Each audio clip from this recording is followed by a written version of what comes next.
Ad Astra Abyssosk. Thank you for completing today's commissions. Ad Astra.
Laid bare.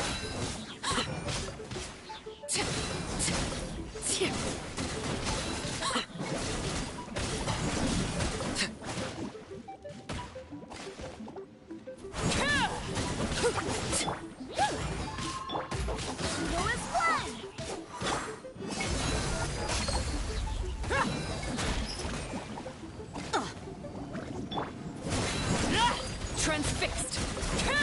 Everlasting as the moon. Laid bare. That's that! Seriously? Hop!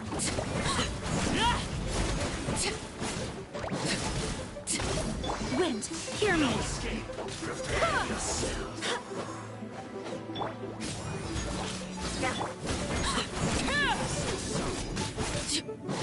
Overruled. This is where you fall. Hi!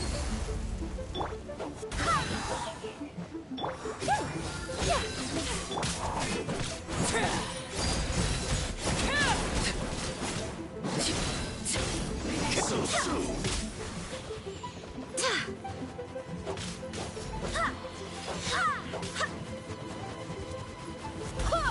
No escape. Prepare yourself. Laid bare. Wanted my full attention, did you? Everlasting as the... I swear by my sword. Buckle up! Express delivery! Coming...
Barbados! Goodness!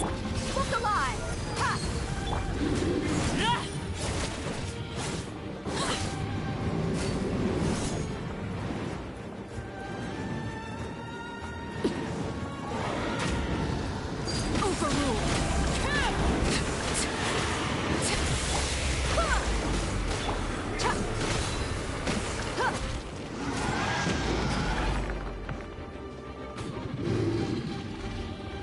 You asked for it!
The desert's a tough adversary.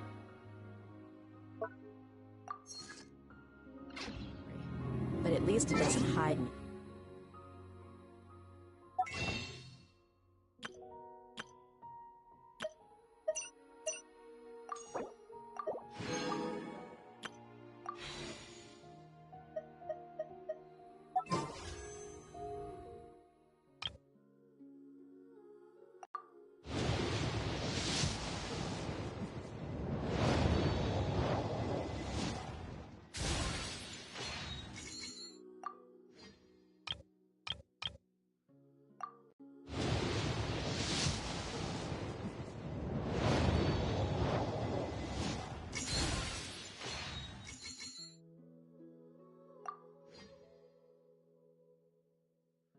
What you see.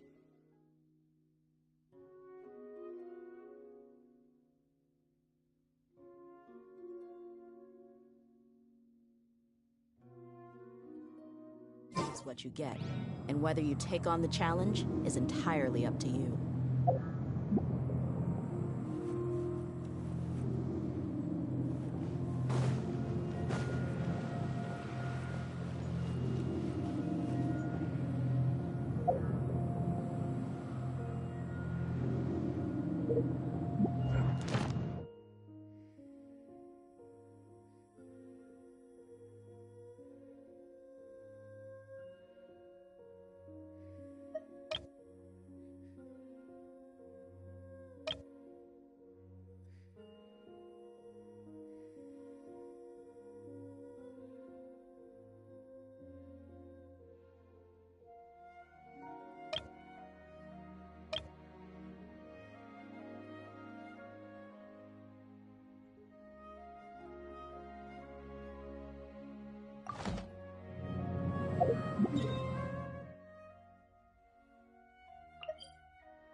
The desert's a tough adversary, but at least it doesn't hide anything.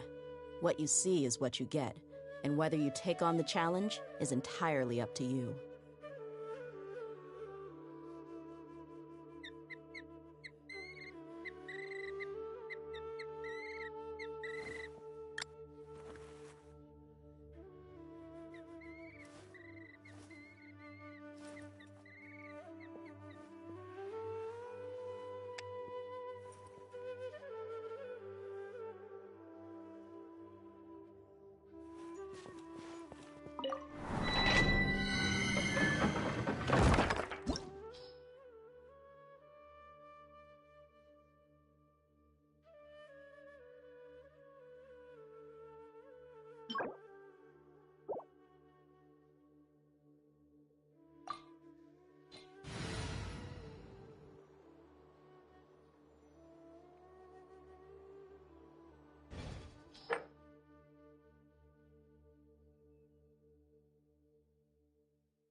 All expenses paid travel?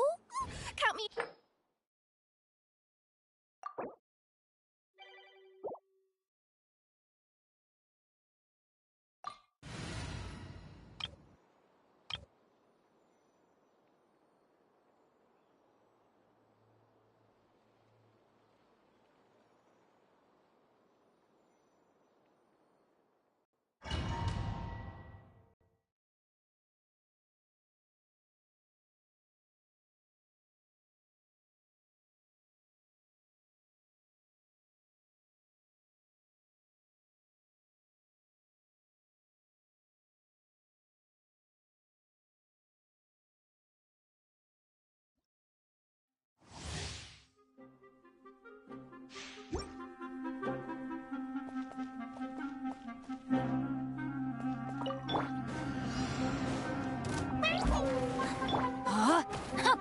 Rain outlines your fate. Rain Cutter.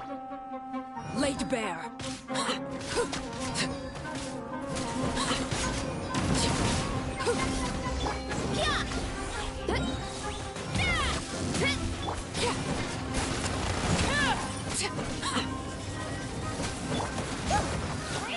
Know my sword. Overruled.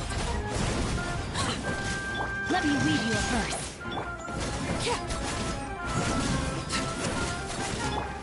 You want to stand down? Hero incoming! Hero incoming! Finish with a smile!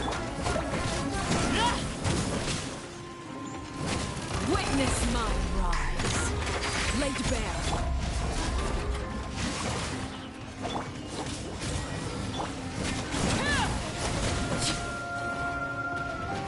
Yeah.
do hope the Knights of Favonius are all working hard.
Actually Nahida, aren't you?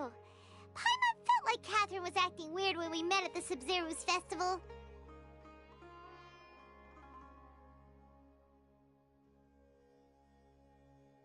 And Dunyarzad, did you save her?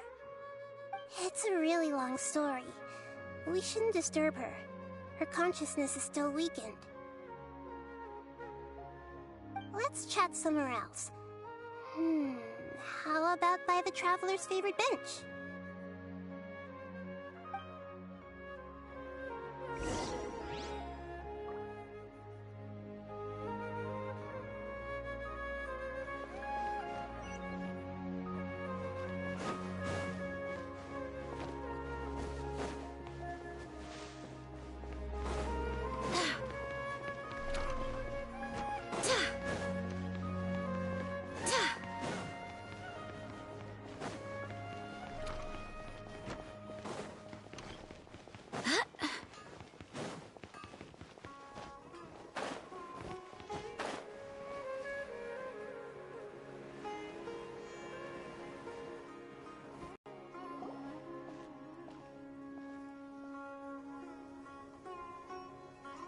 Let's talk about Dunyarzad first.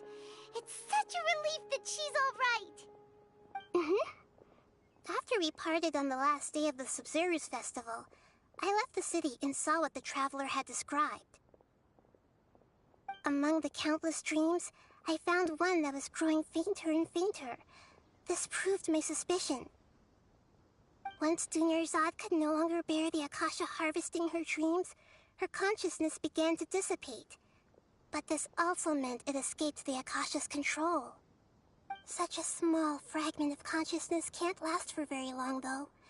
It will return to its original dream, where both will gradually fade until they completely disappear. I used all the power I had to keep her dying dream alive as long as possible, but it still wouldn't have lasted for much longer if it hadn't been for you two breaking the samsara. So it looks like we did manage to save Dunyarzad in the end. And not a moment too soon.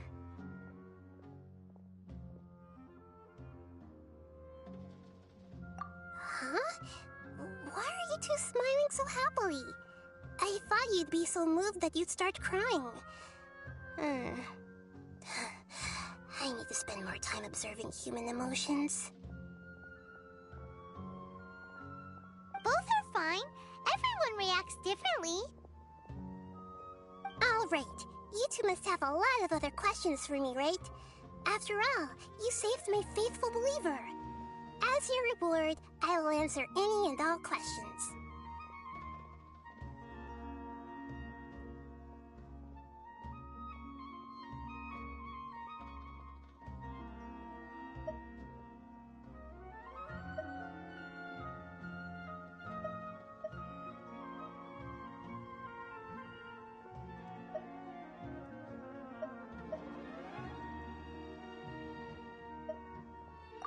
At the Avidia Forest, there was this incense that made the traveler fall unconscious and dream of a huge tree and a red sky.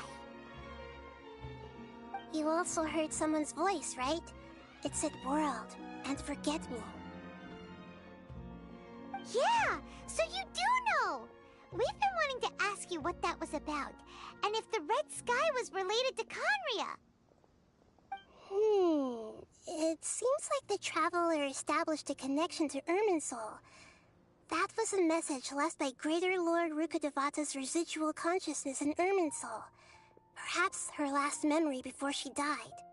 As you two probably know, Greater Lord Rukkhadevata disappeared after the disaster in Conria. The timings of these events do line up, so your suspicions are reasonable. A message from Greater Lord Rukkhadevata? We thought it was from King Deshret. King Deshret? That god who died even longer ago? Some present-day desert dwellers still worship him. You probably just heard some of their conspiracies. Okay, so what does the message mean?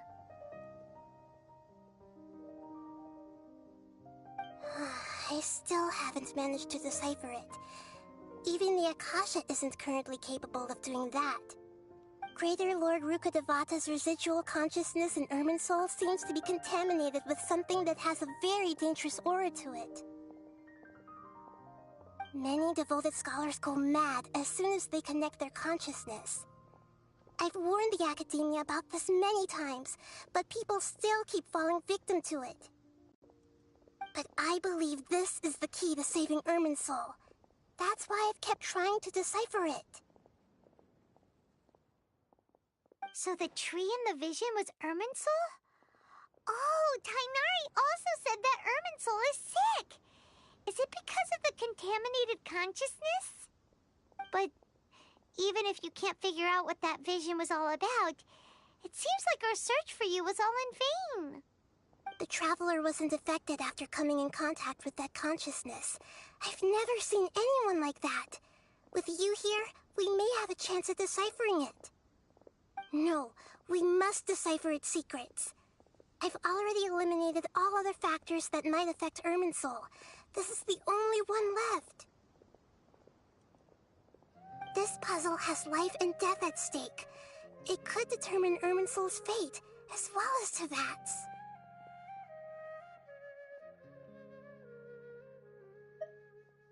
To be accurate, I'm using the Akasha as a medium to occupy Catherine's consciousness. How did you do that? Poor Catherine. Does this mean you can also occupy other people's consciousnesses? Theoretically, I can enter anyone's mind as long as they're wearing their Akasha terminal. The Akasha is the legacy of Greater Lord Rukkhadevata. As Lesser Lord Kusanali and the first Akasha terminal, my consciousness has always been linked to the Akasha. I've always respected my people's free will, so I've never actually occupied their consciousness. When necessary, I just borrow this bionic Snezhnayan puppet. Hold on. Did we just learn some deep, dark secret? So Catherine is... No wonder Paimon felt something was off about her. What about your own body? Why do you need to borrow other people's? Don't you live in the sanctuary of Surasthana? That story begins a long time ago. After Greater Lord Rukkhadevata disappeared, the sages found my newly born self and took me back to Sumeru. At that time, I was young and weak. The sages kept me in the sanctuary of Surasthana, ostensibly for the sake of protecting me. But I've hardly heard from them since. However, I do understand that they had hoped to find Greater Lord Rukkhadevata instead of me, a symbol of her passing. So, the sages basically put their new Archon under house arrest? How dare they! Why don't you teach them a lesson, Nahida? In some ways, they aren't wrong. Greater Lord Rukkhadevata was omniscient and omnipotent. Even after her death, the Akasha is still empowering this nation. And I'm still really far away from being able to call myself the God of Wisdom. Moreover, the academia is also more proficient at governing this country. My existence has little meaning. Yeah, you got a lot of believers. Just look at the Sub-Zero's festival. Everyone who showed up truly loves you. Thank you for the kind words. But I honestly don't need physical freedom as long as I can connect my consciousness to the Akasha. Trying to find a way to save Irminsul is my life's mission and top priority. I will work on that, and try to live up to being a deity in the meantime. Every once in a while, I will also take up the duties of the God of Wisdom and enlighten a lost soul here and there. Doing all that should be enough.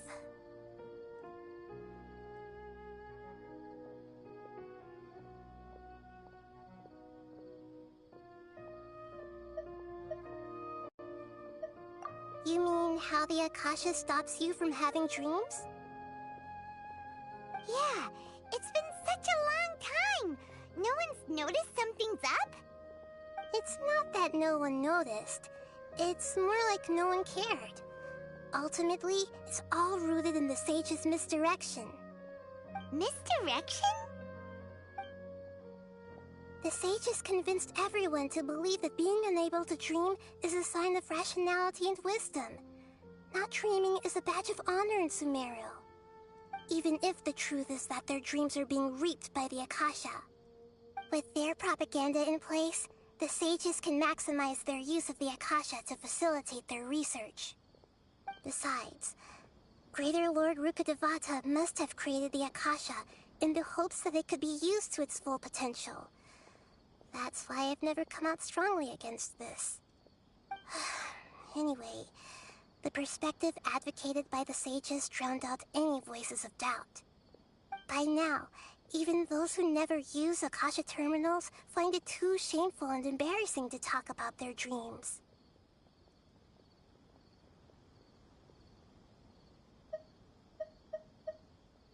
Got it!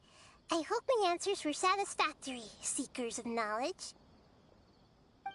To be honest, maintaining Dunyarzad's fading dream took a lot of mental energy. I think I may need to rest for a while.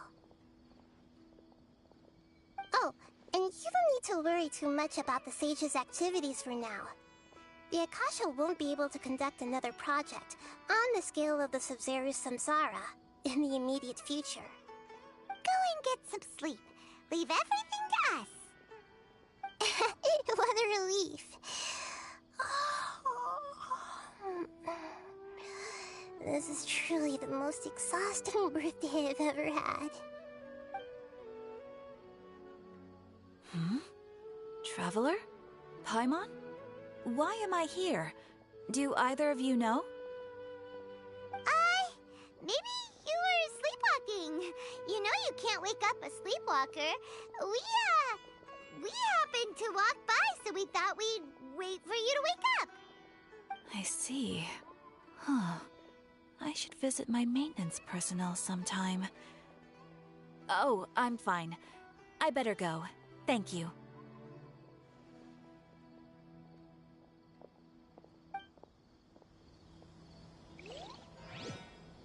We've spent quite some time in Sumeru City, but ever since we last said goodbye to Lesser Lord Kusanali, we haven't heard anything from her. Oh, we can't just keep waiting around like this. Let's go find Catherine and pick up some work so we can...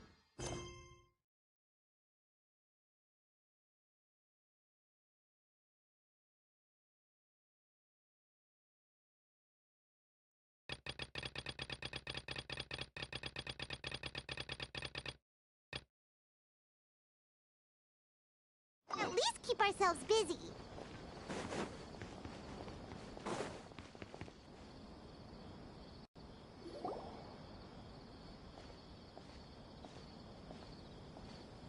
Ad Astra Avisask. We meet again, you two. Hi, Catherine. Do you have any commissions for us today?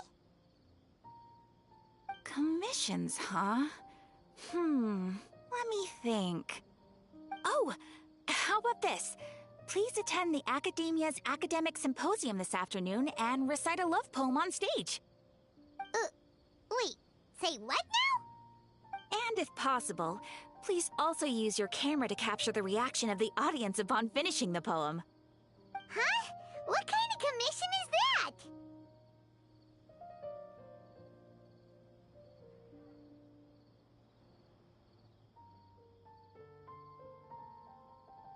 I see. It appears that you're not interested in this commission. In that case, please go to Port Ormos and convince the Eremites there to spend some time volunteering at the local orphanage. Hey, that's not any better.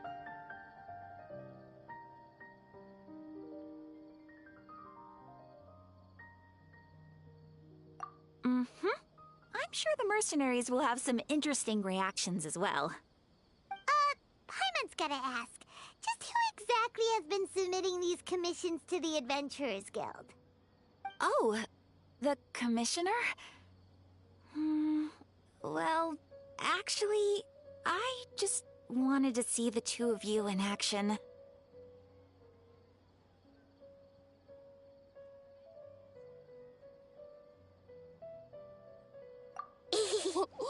Was it so obvious? I was hoping you would actually take one of those commissions. That kind of chance to observe humans doesn't come by often. Ah, so it's Nahida. Paimon just knew Catherine wouldn't crack those kinds of jokes. When did you get into her head? From when she said, Ad Astra Abyssosk? So it's been you this whole time? Are you done resting up, Nahida? Yes. I've been sleeping ever since we parted ways, and I even had a really, really long dream.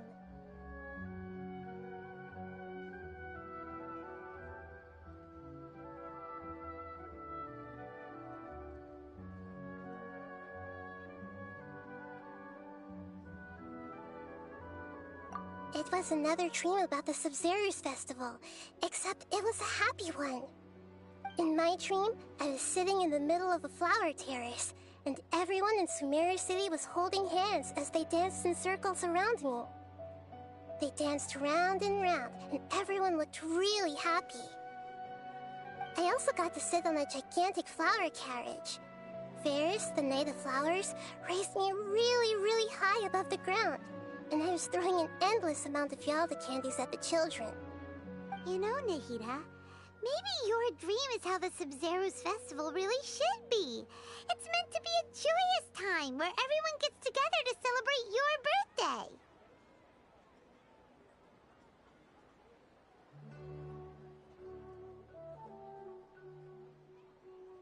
Huh?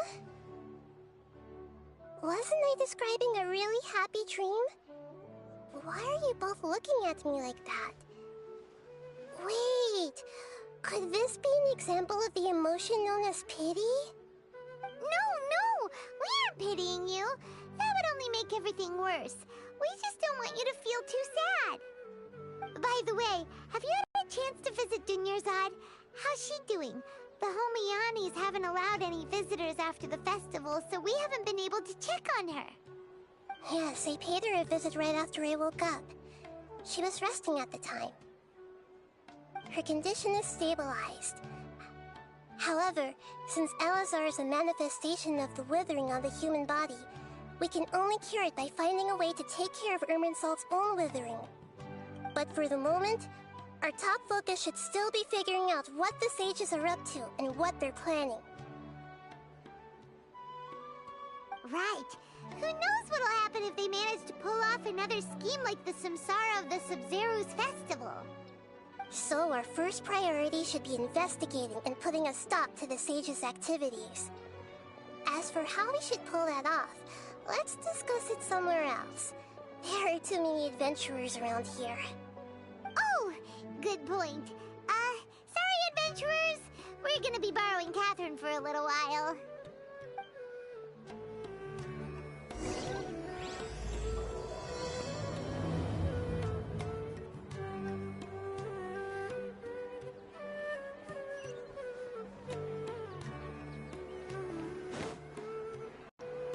let's continue our chat here. Okay, so do you have any ideas on how we can investigate the sages, Nahida? Actually, I've already done a little bit of work on that. But for now, I want to hear your thoughts.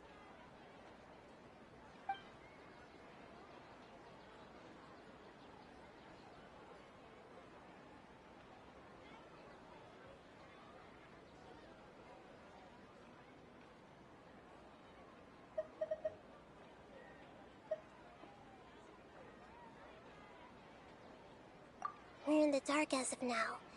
Since we still don't know anything about their goals, any rash move could tip them off and lead to terrible consequences. After all, every person in Sumeru City is one of their hostages.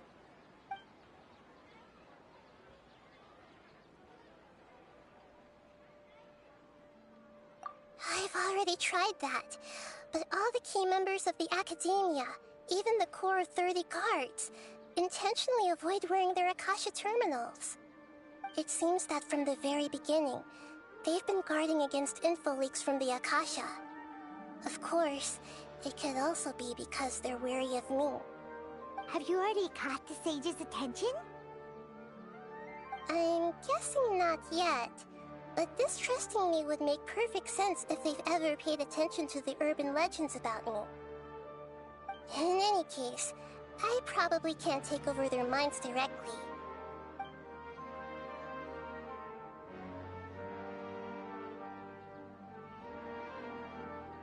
No way, that's too risky.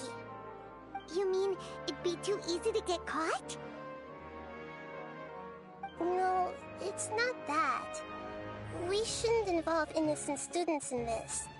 A single mistake could completely ruin their lives. Doing that would be ignoring the safety of my people for my own selfish goals. How is that any different from what the sages are doing? That's a good point. Spoken like the god of Sumeru.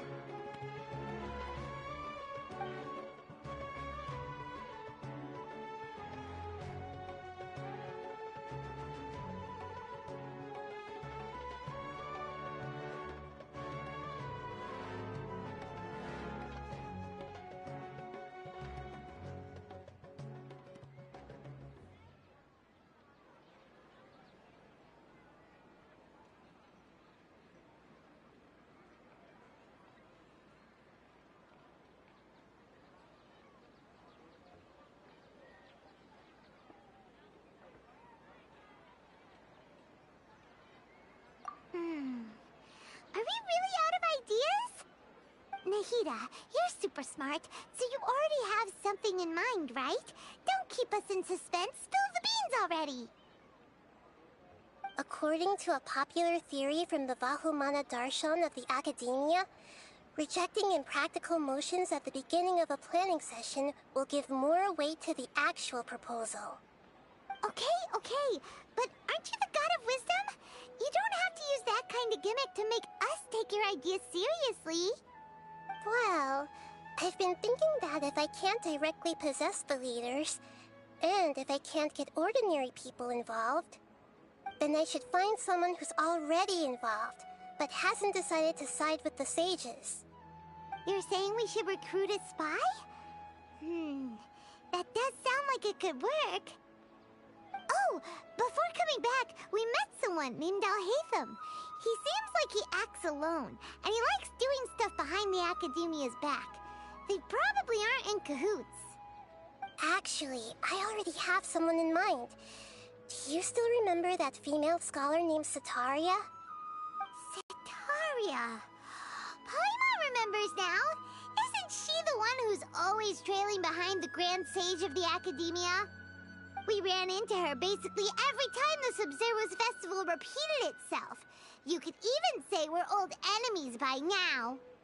Paimon still remembers the smug and mean way she always spoke to Nilou. I've always liked observing all kinds of people, and Setaria has always stood out from the crowd.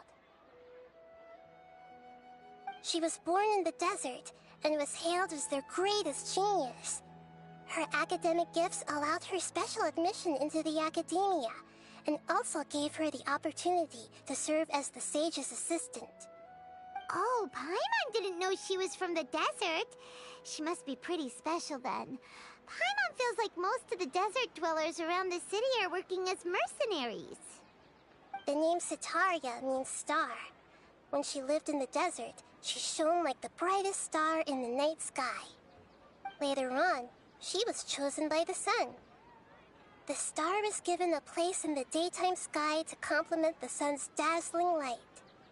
Soon after, the star witnessed the sun scorching the earth, which brought forth many disasters. The star began to waver. Instead of staying beside such a sun, wouldn't it be better to return and light up part of the night sky? But in the end, she couldn't give up the radiance of daytime. To cope with her shame, the star buried her guilt and closed her eyes.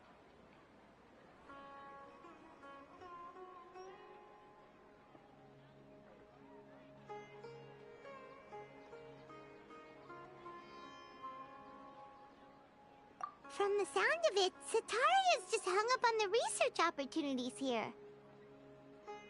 But she doesn't really support the academia. She still feels guilty about not doing more for the desert, right? She's just running away from her problems. Indeed. When they are presented with complex moral issues, many people will simply plug their ears and go with the flow until the problem can't be fixed anymore. She's suppressing a lot of guilt, but before she realized it, she had already become the sage's accomplice. She can't deny her part in their schemes anymore.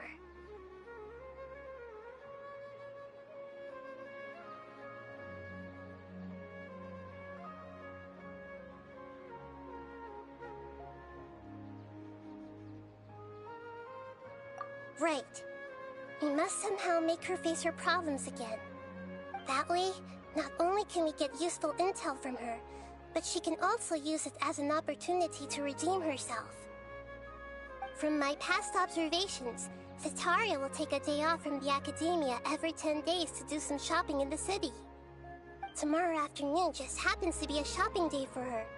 That'll be our chance. To prepare, let's go check out some of her favorite spots, and have a quick chat with a few of the vendors there.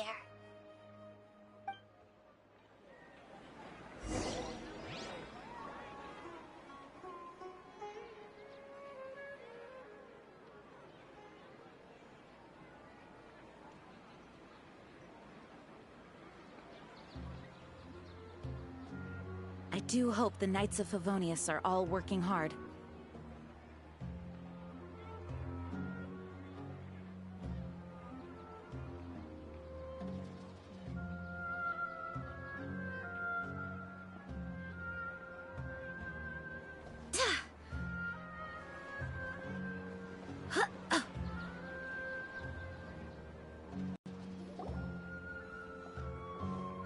This should be Sitaria's favorite fortune-telling spot. So should we ask the fortune teller about Sitaria? No, I already have enough information on Sitaria. The most important thing now is for you to pay attention to the vendor's talking style and key characteristics. Talking style and key characteristics? My poor lost lambs, have you become troubled over your fates? The divine voice of wisdom often echoes between mine ears. If thou be blessed today by the gods, I may be able to show you the way. Huh? Really? Nahida, you've been whispering things to her? Shh! My friend here has some doubts regarding her future. Can we get a fortune reading for her? Of course, of course. In that case...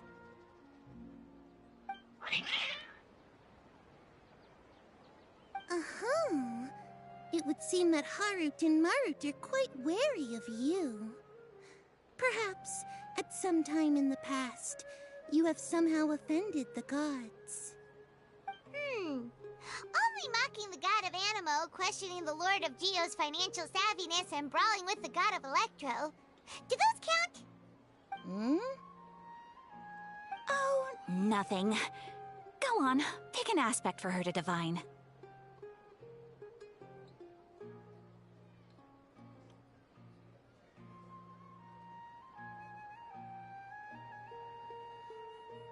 Health prospects. No problem at all.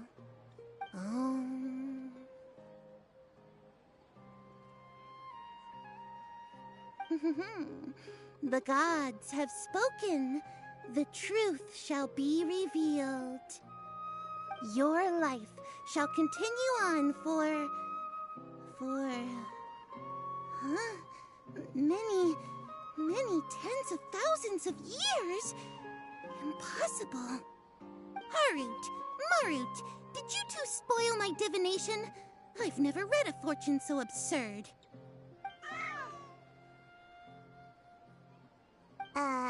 Actually, Paimon thinks this is probably the most accurate fortune-telling you've ever done. I admit that the orientation of today's celestial matrix is, suboptimal. As such, there will be no charge. Is that so? Well, that can't be helped. If you were to bring some food offerings for Harut and Marut on your next visit, perhaps they could help you reverse the wheels of fate.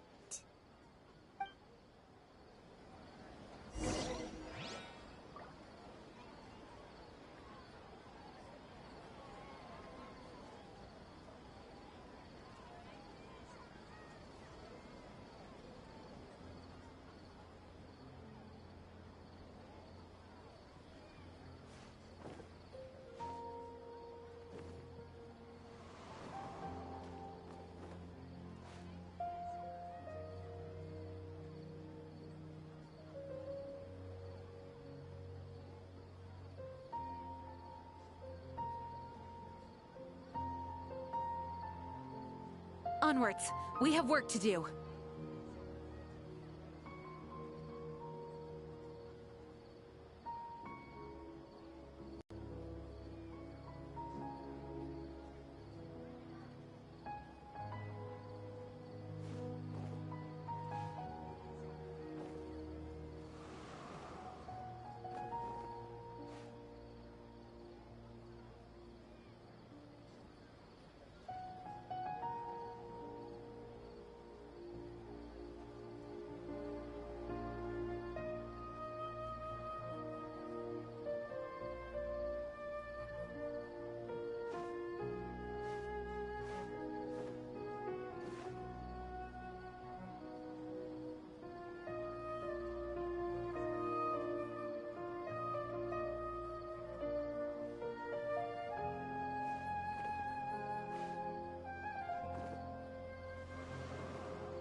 Is this another one of Sataria's favorite stalls?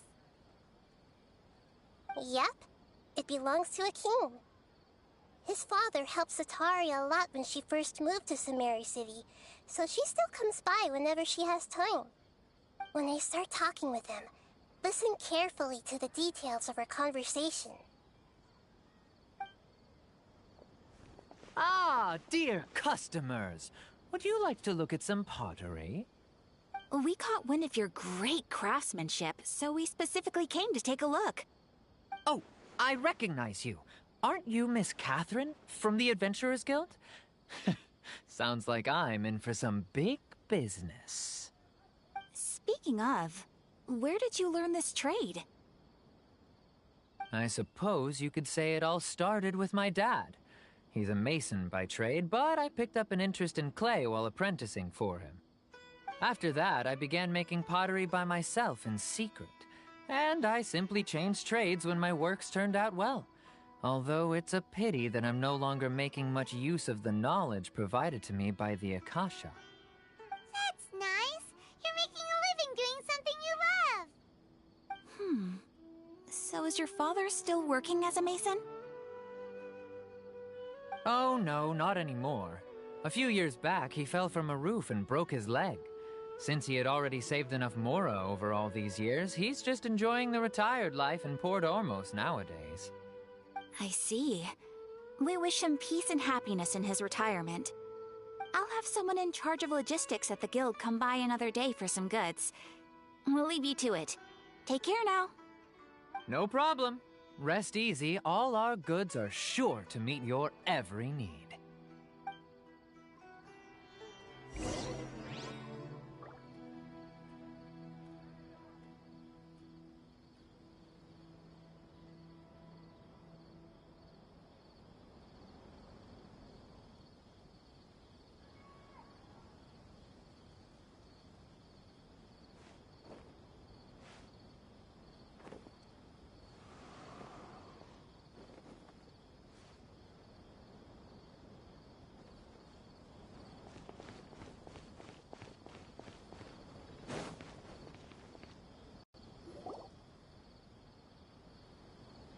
This should be our final stop.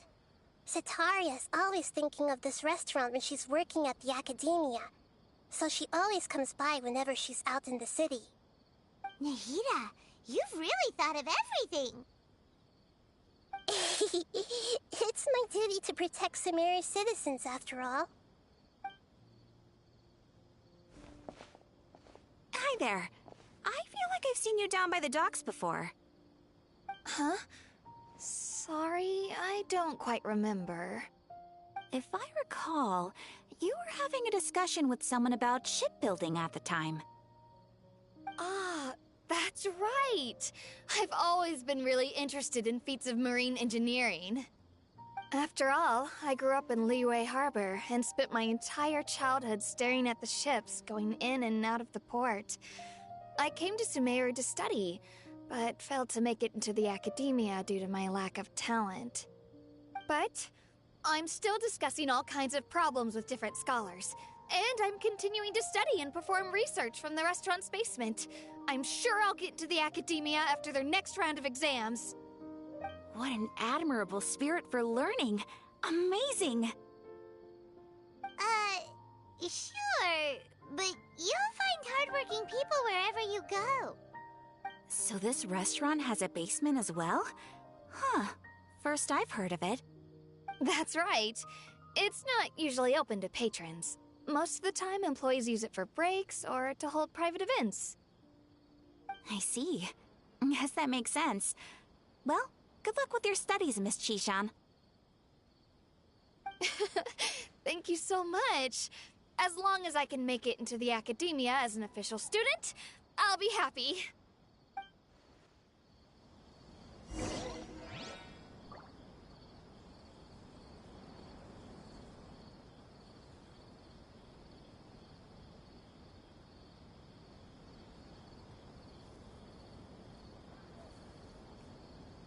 It's time to move on. We shouldn't stay here.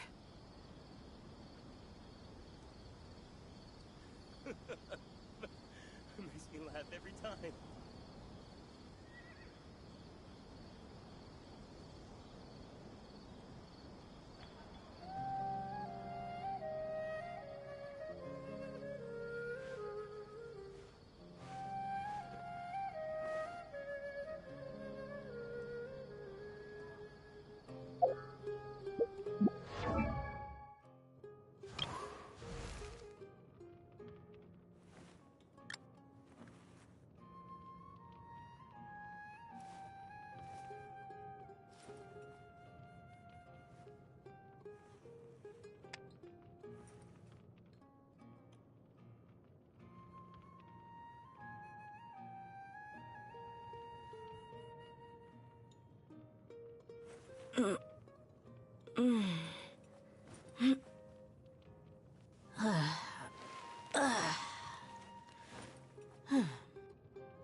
So,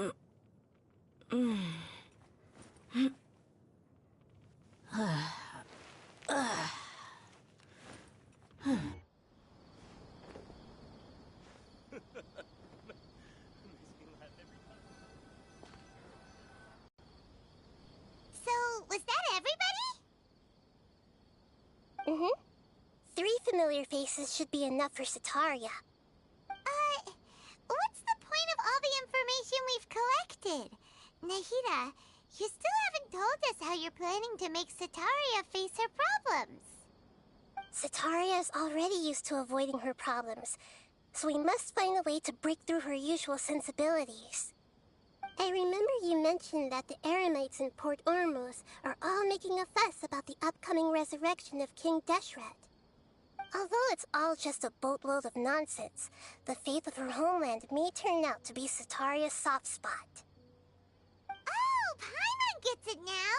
You want to take advantage of the guilt Sataria feels about her homeland. Although she knows she should return home to help the people of the desert, all she's done is conspire with the sages. So how do we set that up? Well, King Deshret is long gone, and Sataria is also too smart to fall for any simple tricks. If we simply engaged her under the guise of King Deshret's believers, she would definitely be weary of us, and we may not get anywhere. But if we were to borrow some of her close acquaintances to talk with her, her reaction would probably be very different. So, you mean you're going to possess those people we just talked to? Yep. Possess them through the Akasha. Imply they've already converted to the faith of King Deshret, and then convey our made-up will of King Deshret. As long as everything goes smoothly, we'll get through to Sataria for sure. She'll never guess that we had anything to do with it. Ah, so that's how you're going to use all the info we collected on these people. It's so that you won't slip up and break form. Possessing them will only work if you can manage to pass off as them. Exactly. So, best of luck with impersonating them. Huh? Best of luck? But we don't know how to possess anyone. That's no problem at all. I'll just share all their senses with you once I've possessed them. As long as you're also wearing an Akasha terminal, the effect will basically be as if you've possessed them yourself. Huh. That is pretty convenient. But why does she have to do this? Can't you do it yourself? Although I've been observing humans for a while, I've never been good at imitating them. You're not wrong.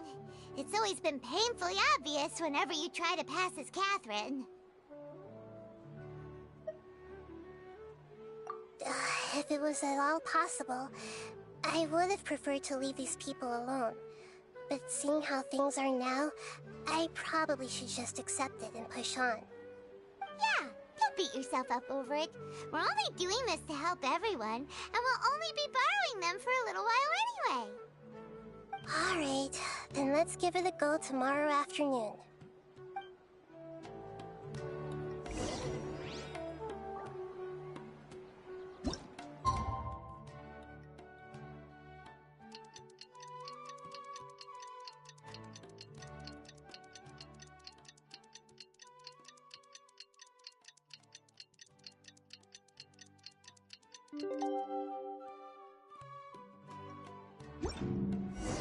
I do hope the Knights of Favonius are all working hard.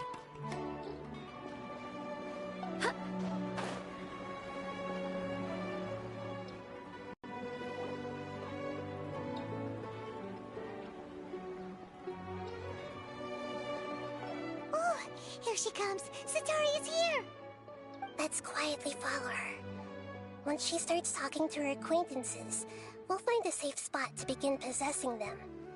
As for how we'll sway her to our side, I'll leave that to you. I trust you'll know what to say. Paimon's starting to feel kinda nervous. Okay, let's go. Looks like they've already started talking. Let's find a hiding spot and get started.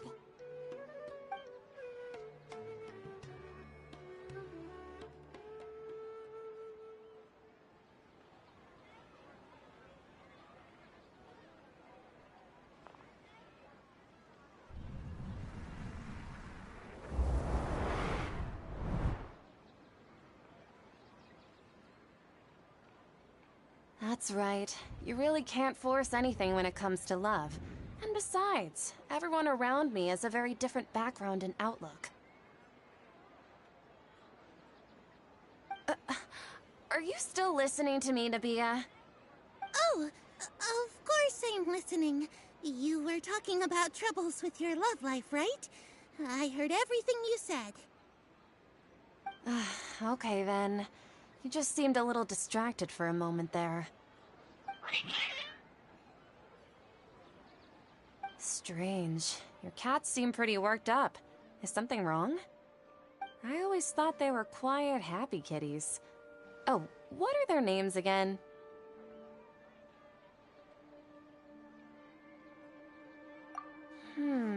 Are you sure? Those aren't ringing a bell for some reason. Well, actually they have many names. Which names I use depends on my mood. Huh, I see. I imagine that must be hard for the kitties, too. So, which fortune do you want me to read for you today? You must have come for another echo of the divine voice of wisdom. I'd like to get another reading on my love prospects, but to be perfectly honest with you, I feel like I've been a real mess recently. A mess? Well, could you do a reading on how long it'll take me to finish my current project at work? I really just want to get it over with. I hear you. No problem at all. The gods will reveal the truth.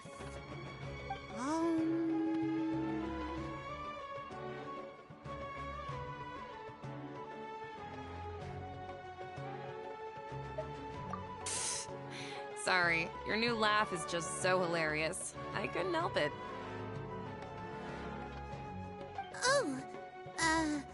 Please pay no mind to those kinds of details. The gods are asking, Sitaria, why haven't you gone home? Why haven't I gone home? Do the gods really know everything I've been thinking about? Sitaria, why don't you just go home? It's a demand now instead of a question. The gods seem to be truly upset. I'm sorry. I know I failed the gods. Please pass on my most sincere apologies and ask for their divine forgiveness. And if I may ask, Nabia, is there a specific god who's speaking to you right now?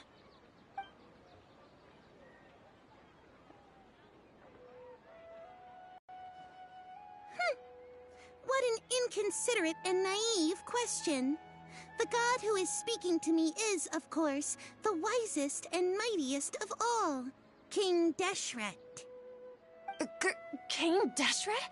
No wonder he would make such demand of me. Wait a second. King Deshret passed away a long time ago. Even though news of King Deshret's resurrection has been spreading like wildfire, it's all just a misinformation campaign from the academia. How can King Deshret still exist in real life? What insolence! I am King Deshret's most loyal believer. Do you wish to refute his voice of wisdom? Oh, no. As a child of the desert, I am only reveling in his power upon learning that his divine glory has touched even this city. I will think very carefully about his demand of me. I'm sorry. I must go now. Wait!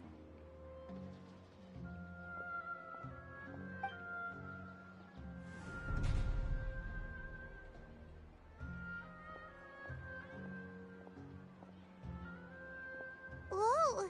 She just ran off in a hurry. She looked pretty upset, too. Well done. Sitaria didn't seem to suspect anything amiss. To have something she's been trying desperately to avoid show up out of nowhere and berate her, that must have shaken her to the core. Aw, Nahida, it seems like you understand human emotions really well after all. All I know are some abstract Harvard-taught theories. And in any case, my time with you has shown a lot of them to be utterly useless. I'm still trying to make sense of everything. Anyway, enough of that. Let's hurry and catch up to Sataria. He's out of Keem's now. Right on cue. Let's get ready to possess him right away.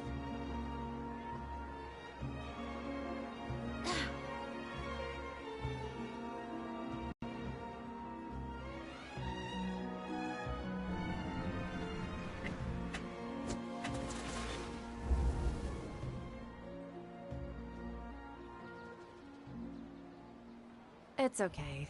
I just got caught up in something. Oh, actually, didn't you ask me to help you look for work? What kind of work were you looking for again?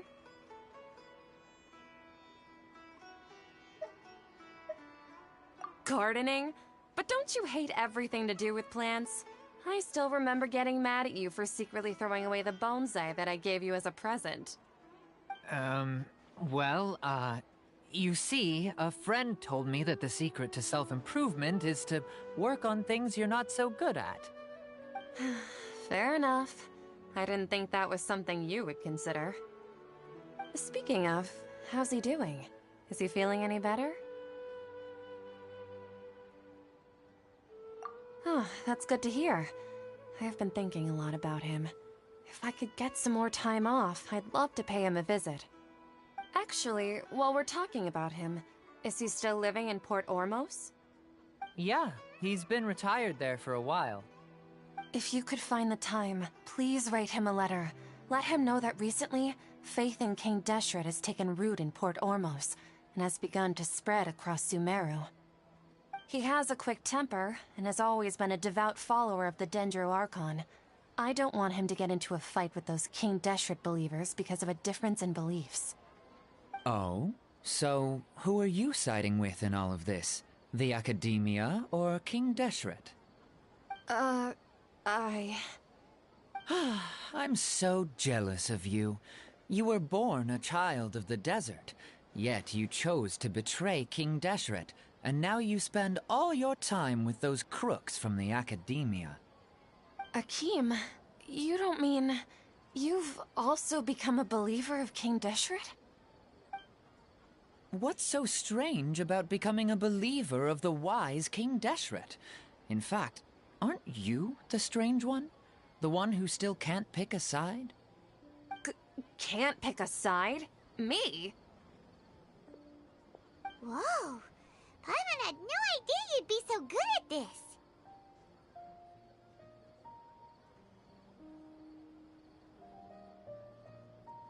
You really zeroed in on the issue and put it right in front of her. It might feel a bit overwhelming for Sataria. But once everything is over, I'll be sure to pay her a visit to her mind and explain everything. Anyway, let's keep going.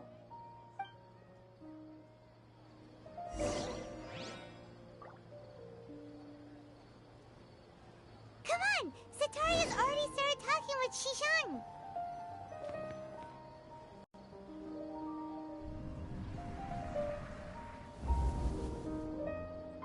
So, Shishan, have you noticed anything weird in the city lately? Like, as if someone was trying to preach to you about something?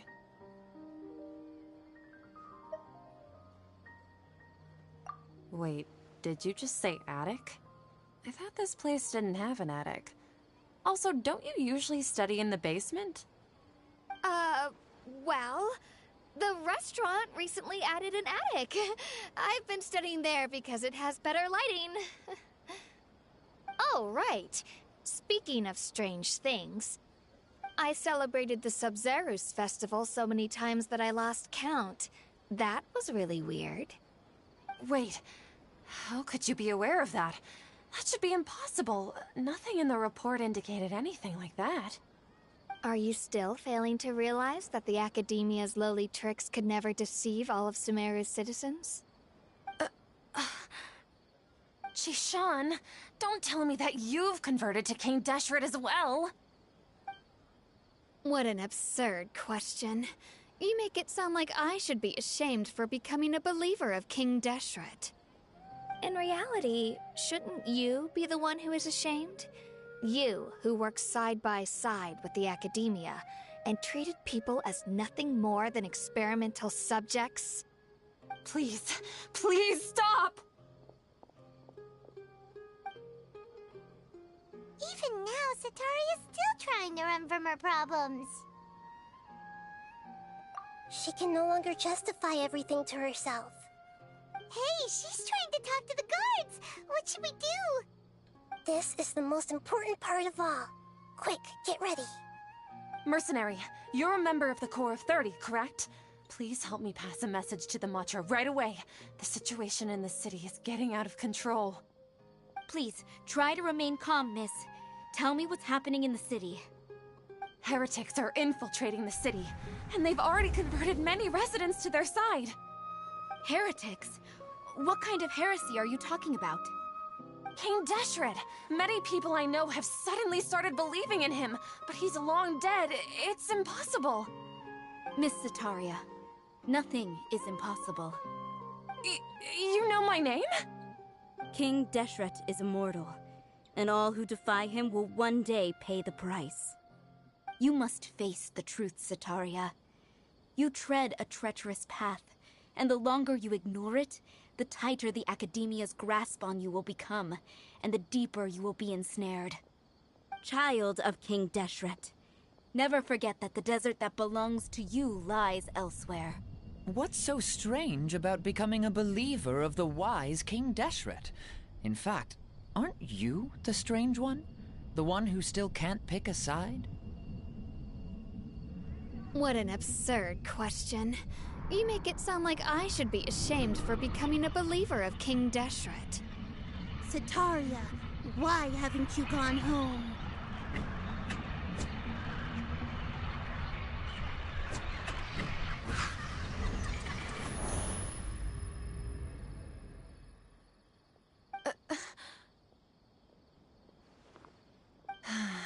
It seems that no matter where I run, I only keep finding more believers of King Deshret. I have to say, this is a familiar feeling. I've also been running from my guilt this whole time. Guilt over my part in the Sage's plans, and from ignoring the letters from the children of my homeland. But no matter how much I may try to ignore or get rid of it, my guilt always comes back.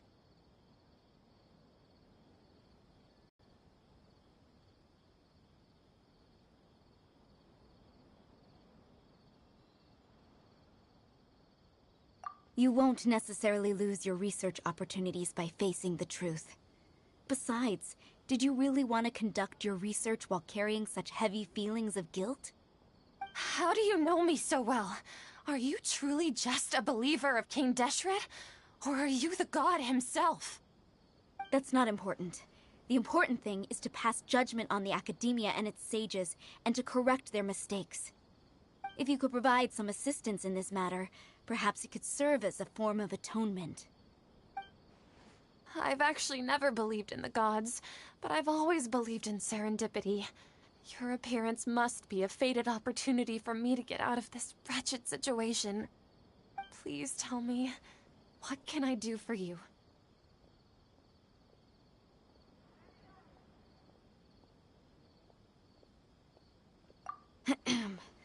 How much do you know about the Sage's current activities?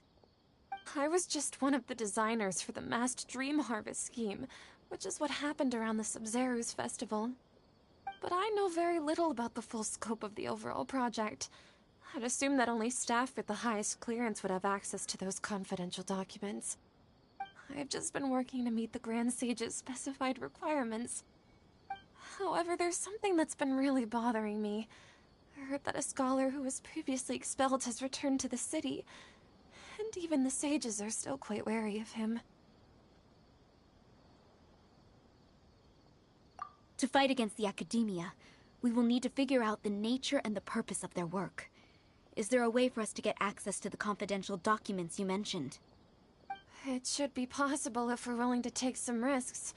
After all, I'm an assistant to the Grand Sage, and I've been working on many tasks outside of the project. One thing, though, I won't be able to transfer the documents to you through the Akasha once I get my hands on them. The sages have always closely monitored all activities within the Akasha. Let me see... let's use the most primitive method. Send someone to pick up the documents tomorrow evening at the Academia entrance. The Academia entrance. Wouldn't that be too conspicuous? Don't worry about that. I assure you, this won't be a trap. I'm only suggesting this location because it'll draw more scrutiny for me to leave the Academia again. It'll be safest for me to distract the guards long enough to hand you the documents. All right, I trust you. So, if I were to successfully complete this task, would it mean I've atoned for my wrongdoings? That'll depend on the judgment of the Dendro Archon. The Dendro Archon. That's right. Her people are the ones we have endangered. As the God of Wisdom, she's also the one responsible for judging and guiding the scholars. Maybe it's time for me to find a god to believe in. Just as Nahida predicted, we've managed to bring Sataria to our side! The Traveler's execution was ingenious. She's the one who deserves all the praise. Well, now that we've made plans to meet again tomorrow evening, all we can do is pray for Sataria's mission to go off without a hitch. Pray? But if we're going to pray to the gods, aren't we just praying to you? God of Wisdom and Guardian of the Scholars? No. The truth is the true Guardian of Scholars. I've always believed that. Anyway, let's meet again tomorrow evening at the Adventurers Guild.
Catherine, we're here! Oh, you are the other Catherine, right? That's right. I suppose I'm the other Catherine in your mind.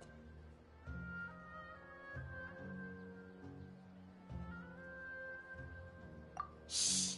We're on a secret mission tonight, so we need to protect Catherine's identity. Yep, Paimon's right. We cannot fully rule out the chance that the meetup tonight is just a trap. If something were to happen, my existence may be the only trump card we'll be able to play. After all, the Academia should still be unable to confirm the existence of my consciousness in the outside world. Yep, exactly, just what Paimon was thinking.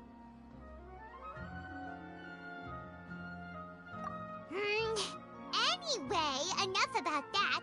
Let's just make sure to be on our guard. Off? What do you feel is off? It's the middle of the night. Of course it's quiet. You're not getting paranoid, are you? No, I think she's right. It really is a lot quieter than usual. If you look around, there seems to be fewer people on the streets. I'm not sure if this is the case for the entire city, though. Huh. Maybe it's just a coincidence. Maybe Sataria figured out a way to not only distract the guards, but also to get everyone to go to sleep early, just so we can exchange the documents in peace. I also can't quite figure out why things feel a little off. But now that we're here, let's go ahead and meet her as we planned. Well, regardless, as long as you're here with us, Paimon feels a little safer.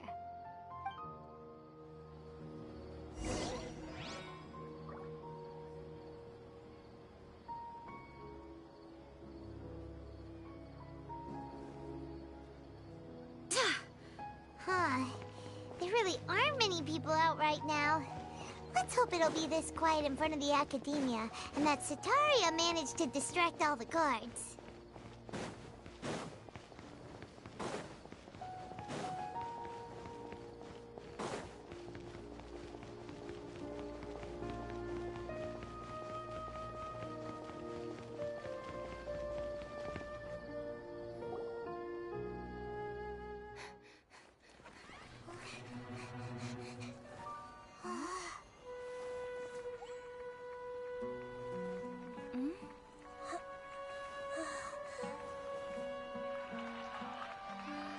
What are all these people doing here at this hour of the night? Ah, the triumphant hero returns at last. And to a rather spectacular welcome, even if I do say so myself. You're the outcast, expelled from the academia. Indeed I am. Although these days they tend to call me the Doctor.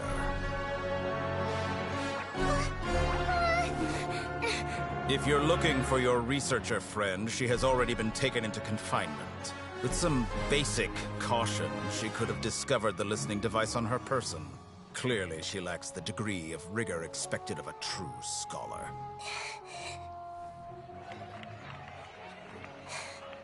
The people of Sumeru City. What have you done to them? I simply made some minor adjustments to their Akasha terminals. Now they can deposit information directly into the subconscious. As you can see, all these lovely people now believe this traveler is a hero who has just saved the world. My experiment is a success. And now it seems they can no longer hold back their sheer adoration. No, what should we do? These are all just regular people. Leave now. You need to get out of here. But that guy's a Fatui Harbinger. We can't just leave you here. Nor can I abandon the people of Sumeru.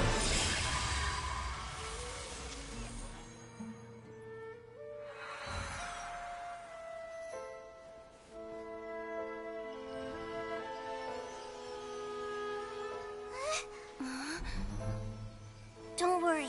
We'll meet again outside of the city.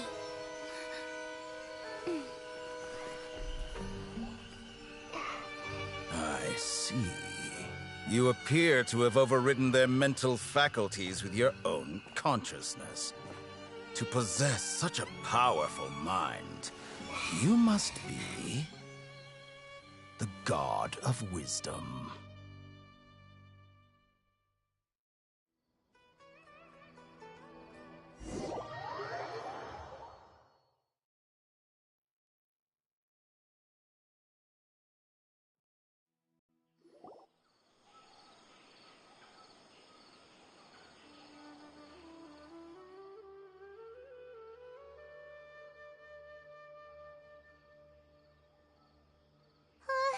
Is the Hida going to be okay? We only made it out because of her. Paimon wasn't counting on running into a new Harbinger here, let alone such a high-ranking one. That guy was number 2. So scary. He called himself the Doctor. Remember, Tainari told us about him. Setaria did say that someone who once got expelled from the academia came back recently. And that even the sages are wary of him. Yep, sounds like she must have been talking about the Doctor. Yeah, now that the Doctor's in the picture, we're no longer just dealing with the academia. They're in cahoots with the Fatui. But what are the Fatui after this time? Another Gnosis?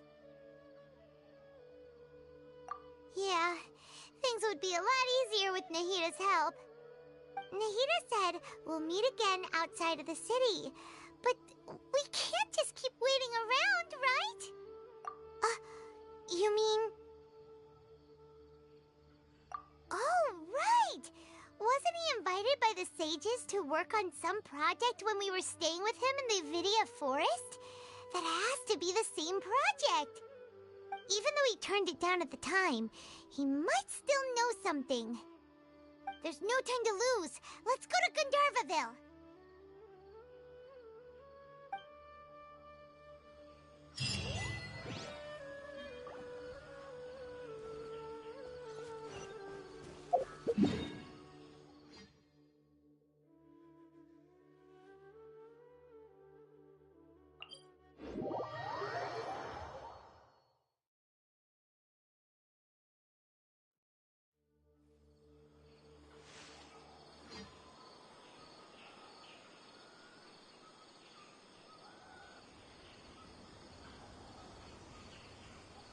Onwards. We have work to do.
Hold it right there.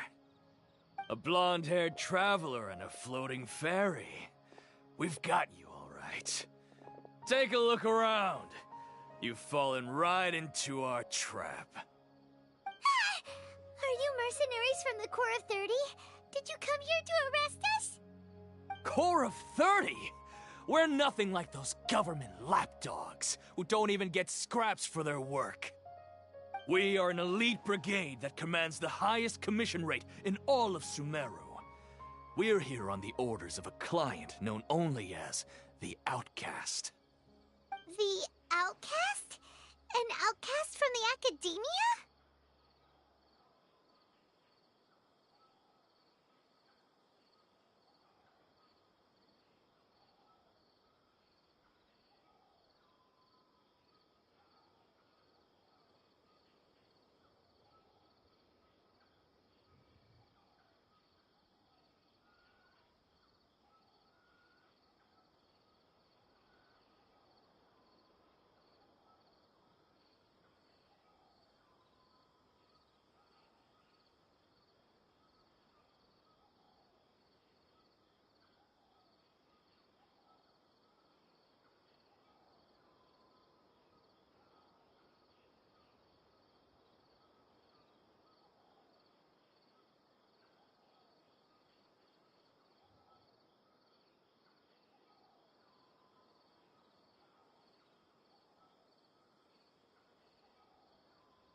still wasting time on idle chit-chat.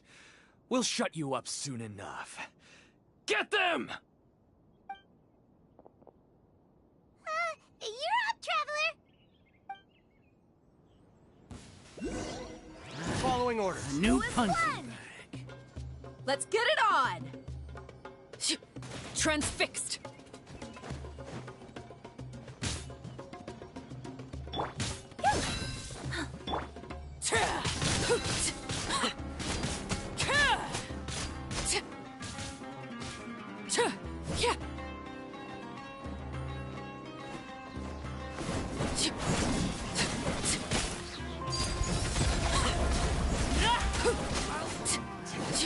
New punching bag.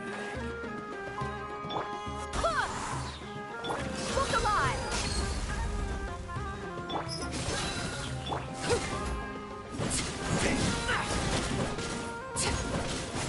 Wind, hear me!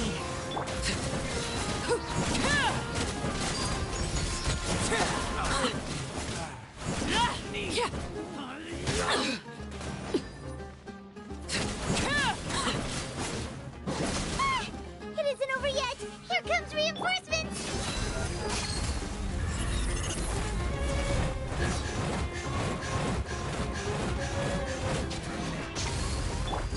Overruled!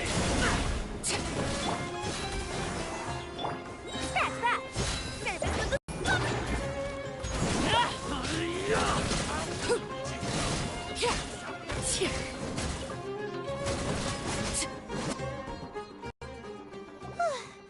That was pretty rough. Is that what elite mercenaries are like? Yeah, looks like we'll have to keep our guards up. But this doctor guy seems like a pretty tough opponent. He knew exactly where to set up an ambush. Did he predict that we would try to find Tainari? Going up against smart people is tough. Anyway, let's keep going.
The Traveler and Paimon.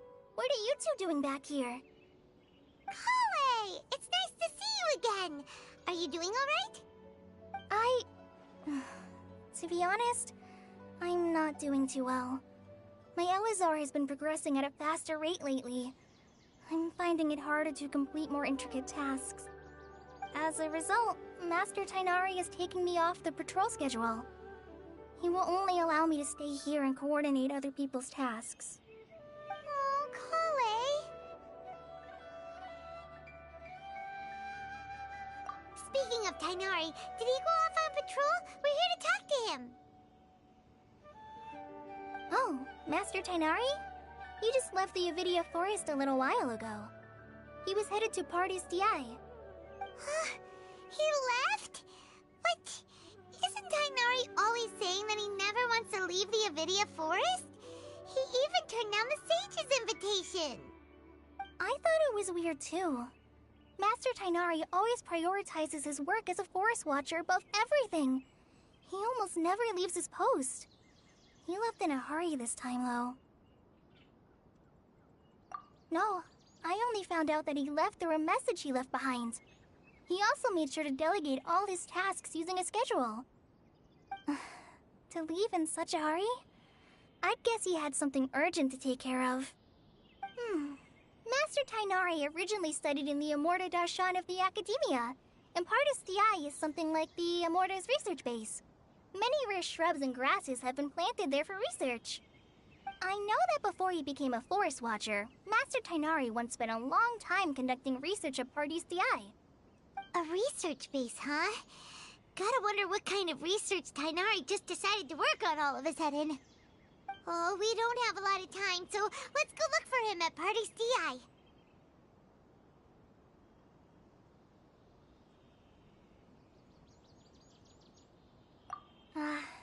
Don't worry. I'm fine. I'm used to living with Elazar by now. If you run into Master Tainari, please send him my regards. Got it. Will do. See you later, Kale.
Wait! Look who it is!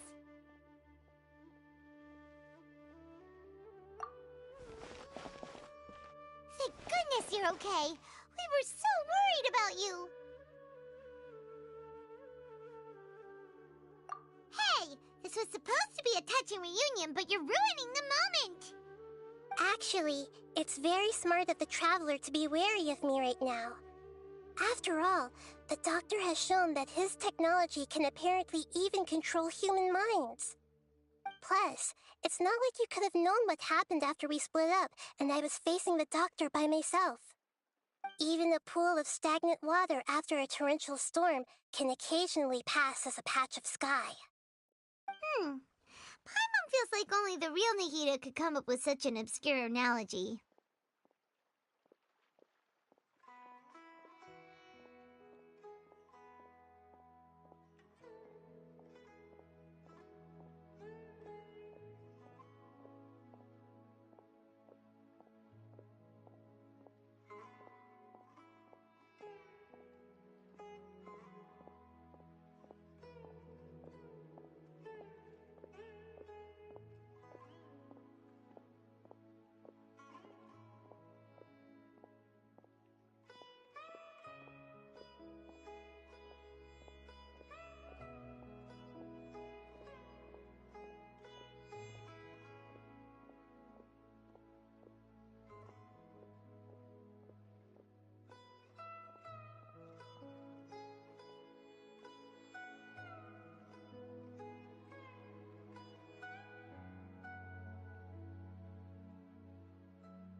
Huh? But I wasn't trying to win your trust or anything.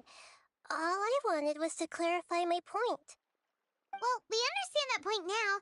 Please, Nahida, tell us more about what happened. Are those poor people all right? When you left, I was still in the middle of restoring everyone's minds.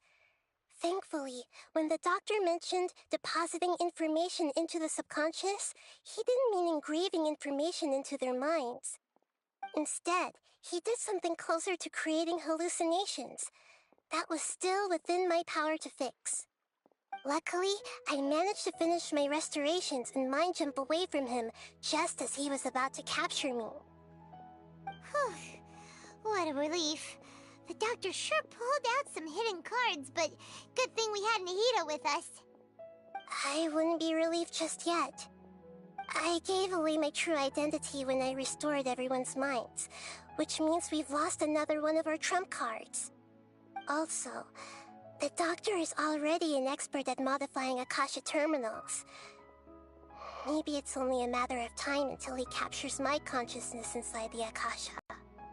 Would that mean you'd no longer be able to jump between minds? Then how do we stop him? He's still at the academia, so it's possible he already started messing with the Akasha.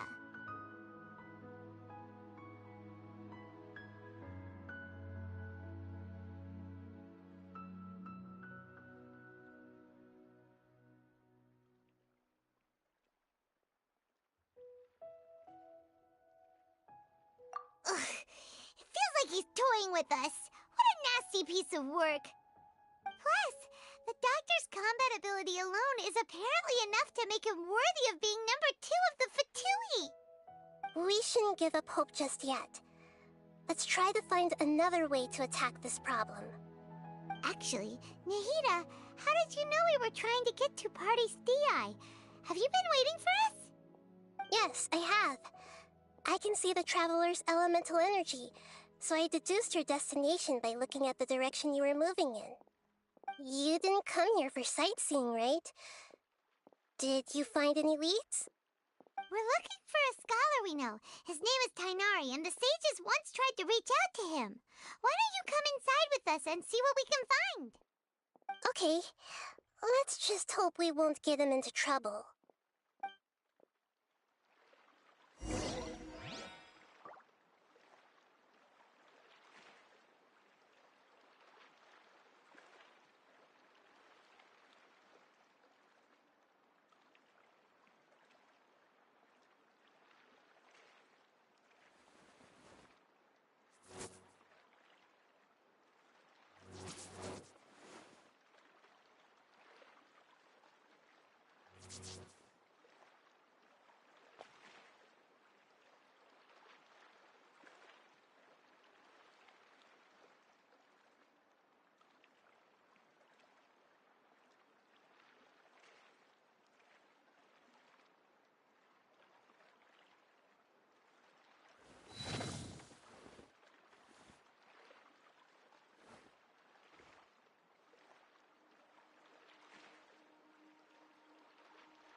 Staring into my eyes is ill-advised. I can't promise you'll like what you see.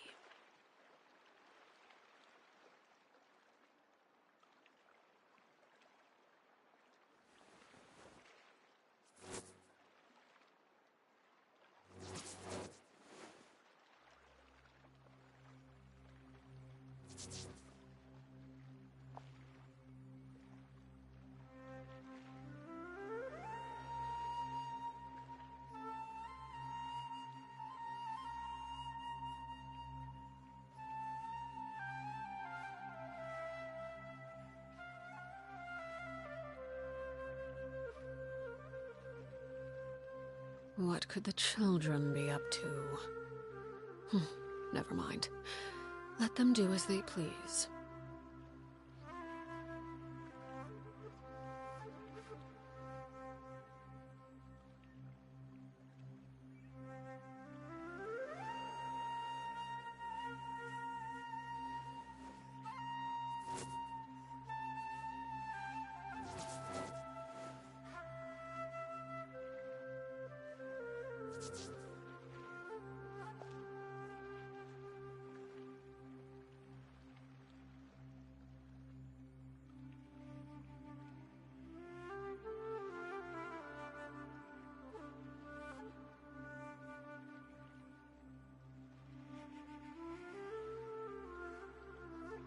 Staring into my eyes is ill-advised.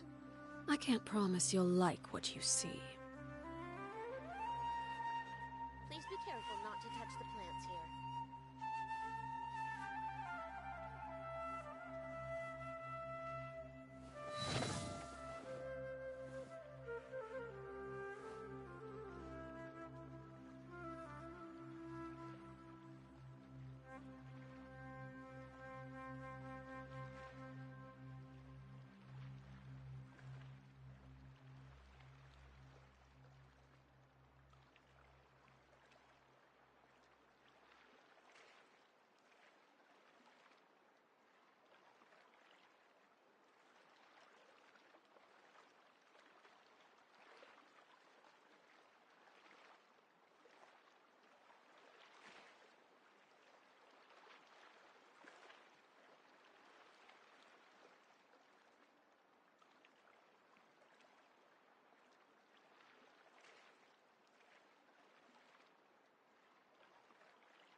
Traveler? It is you! Ah, it's Hypatia!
what a pleasant surprise! It's so nice to see the two of you again. Who's this? She's a scholar we met in the Avidia Forest. When we last saw each other, she was still training in the... what's it called? Satyavada life? Oh, I see. That's right, we're old friends. You've come at just the right time. Ever since I've come here, hardly anyone has even talked to me. Hypatia, you're way too excited about this. Actually, for you to leave the Avidia Forest means... you're not in training anymore? Wait, no. Did you already finish your training and reach Pariporna life?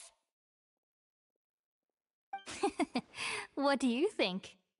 My consciousness has already managed to make contact with the divine. You did it! Congratulations!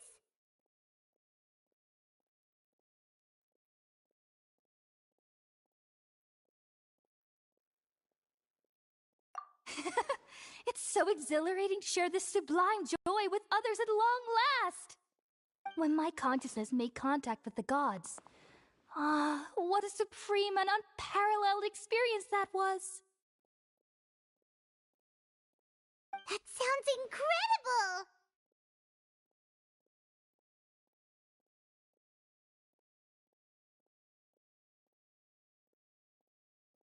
Oh, all right. Actually, please wait. I haven't forgotten my promise to you. Remember? I promised to help you understand what you saw from Irminsul once I gained deeper insights. My current self has not only gained true insight, but I can even help you establish a direct connection to the consciousness of the divine.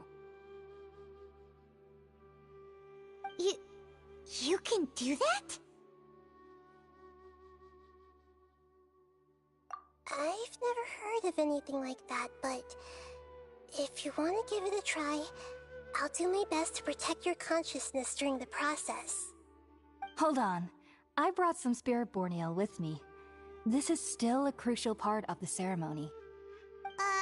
We're using that incense again? All right now. Hold my hand. I'll help you establish a pathway to connect your consciousness. Okay. Ready?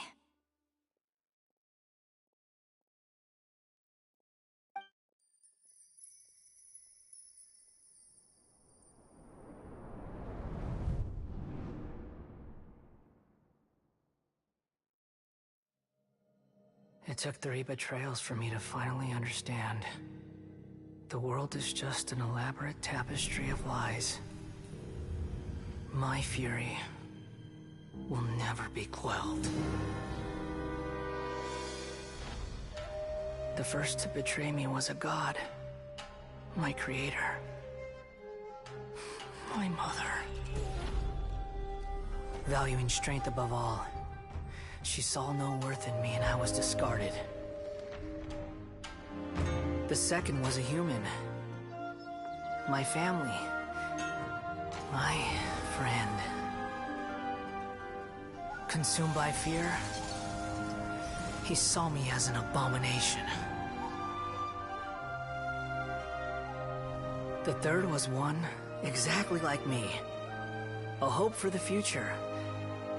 A fledgling barely out of the nest. Powerless before his mortality, he broke his promise to me. Humans, they can't be trusted. And the gods fill me with pure loathing. So I said good riddance. I denounced the world and laughed in its face. My chest will never again be defiled by worldly filth. I will scrub away every last trace of human emotion. Then it will be empty, a blank slate, and ready to receive a supreme gnosis, brimming with pure divinity.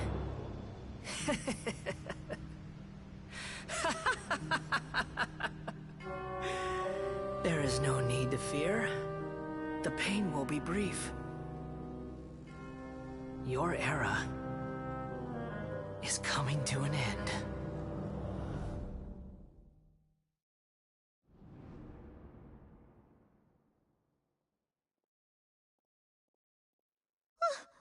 What was that?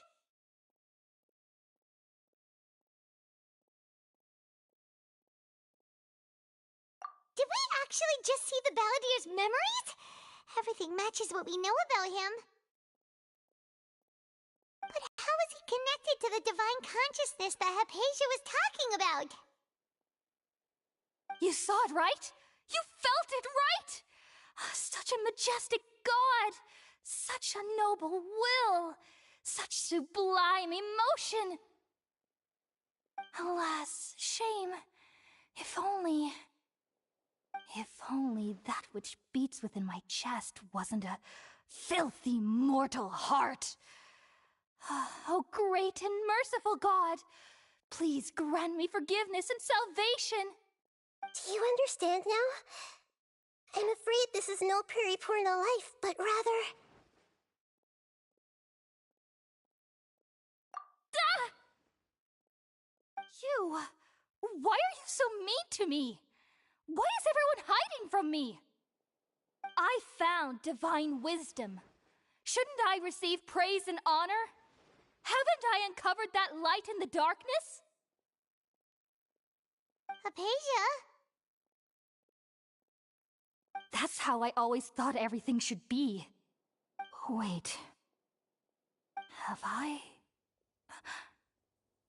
already lost my mind?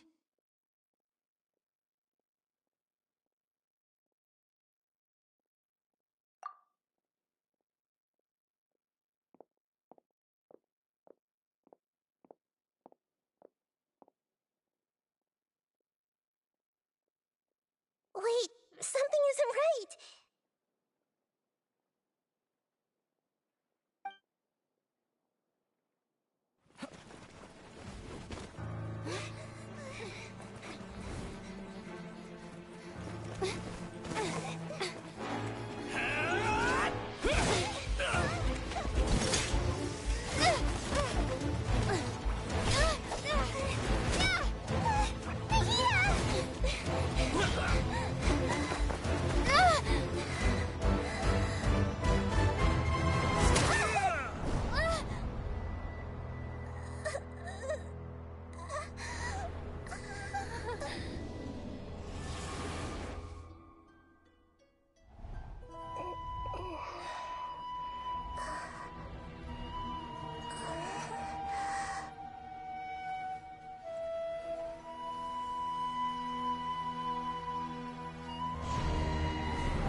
Are you okay, Nahida?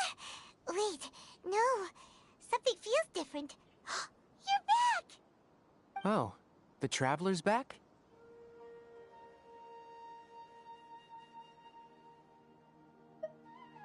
Nahida was controlling your body for a while. It seemed like she jumped over to you as an emergency measure right before the Catherine puppet was destroyed. After that, Tainari heard the commotion and came over. He helped us defeat the mercenaries and then he ran with us all the way here.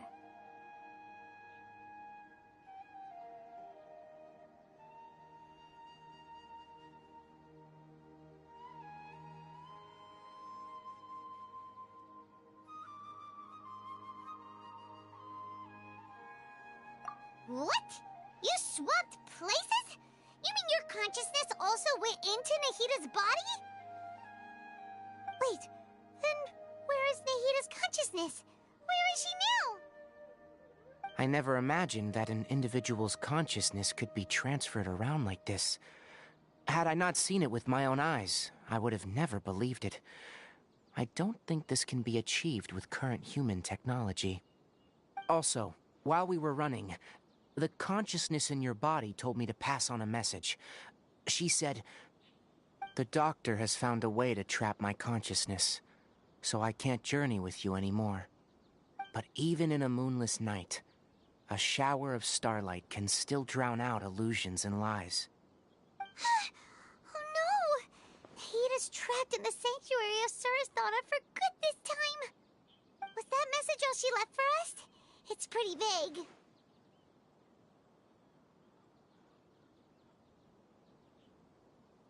Oh, that makes sense. Since the doctor captured her, she won't be able to say anything without him knowing. She's being extra careful. Even in a moonless night, a shower of starlight can still drown out illusions and lies. Huh. Paimon knows the moon illusions and lies are from the alchemical divination at the Sub-Zero's festival. Didn't Nahida use a starlight analogy before? It had something to do with Sataria.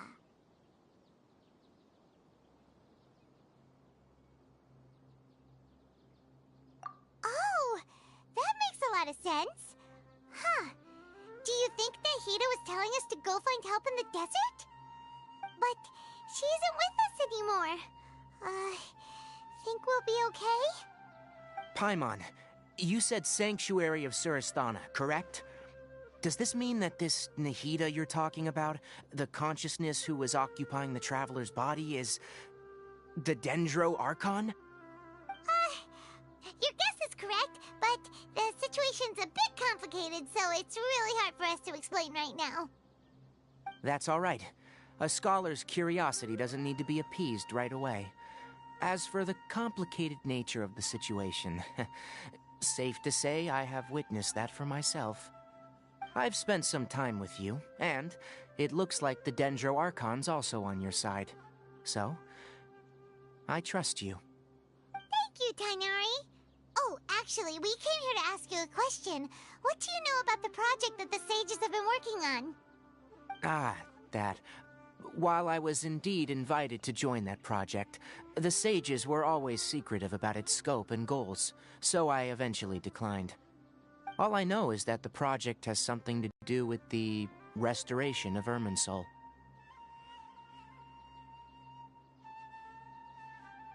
Huh? Did you see something when you were in Nahida's body? What? Do you have any evidence?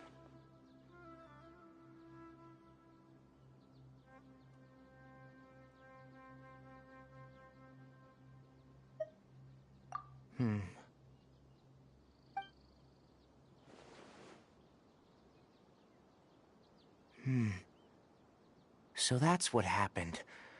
That explains why Hypatia's symptoms were different from those of the other scholars who went mad. It's because she made contact with the consciousness of a new god who is still in the process of being born. Tainari, did you leave the Avidia Forest because of Hypatia? I did. I noticed Hypatia's mental anomalies, but since her symptoms were rather atypical, I secretly took her to Pardis Di and began searching for a way to return her to her normal self. If I didn't take action, Hypatia would have already been taken by the Matra to the desert, doomed to a life of exile at Aru Village. Now that you mention it, I knew the Academia has never thought particularly highly of Lesser Lord Kusanali, but I still didn't expect them to do something as arrogant as creating a new god. Looks like I made the right decision by not accepting their invitation. The Doctor and the Balladeer. We have 2 Fatui Harbingers in Sumeru. Sounds like we're in for a bad time. From your description, I don't think they've completed their project. there may still be room for us to intervene. But then, what is the connection between creating a new god and restoring Irminsul? Yeah, it feels like we're still nowhere close to figuring out the sage's goals.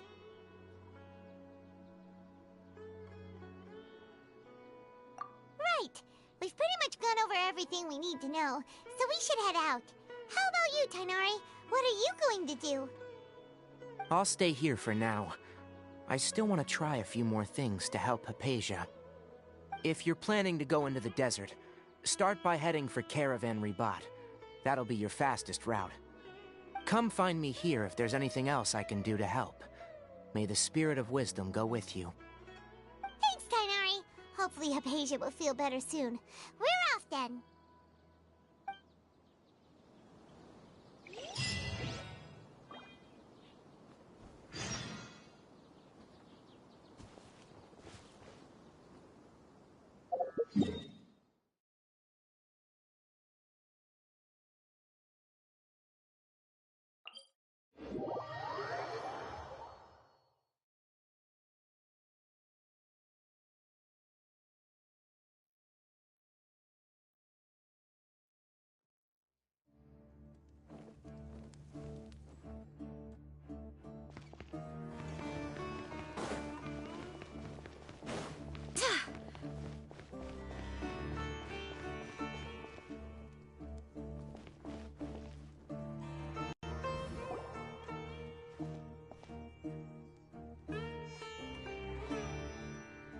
We finally made it to Caravan Ribat. It's pretty lively here. So, just past this wall is the desert, huh? Oh, wow. Paimon remembers hearing people call this the Wall of Samiel.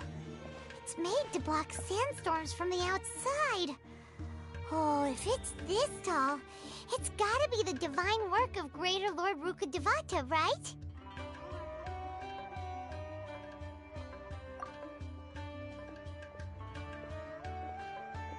Enough gawking. Come on, follow me. Huh?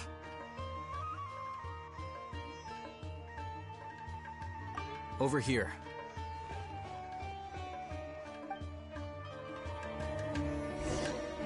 Oh, Hatham went that way! Let's hurry up and follow him. Wonder what he's up to.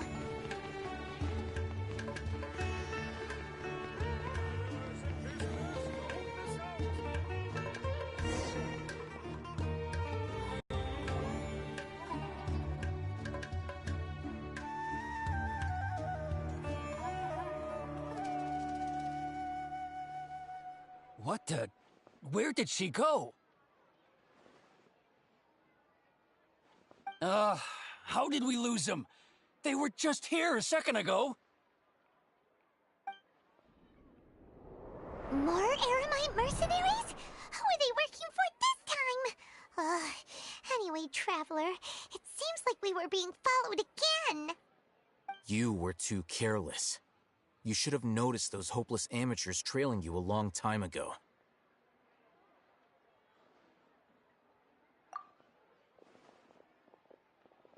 There's no need to thank me. I've never cared to keep track of personal favors. All I did was correct a mistake I happened to come across. It's a habit I developed at the Academia.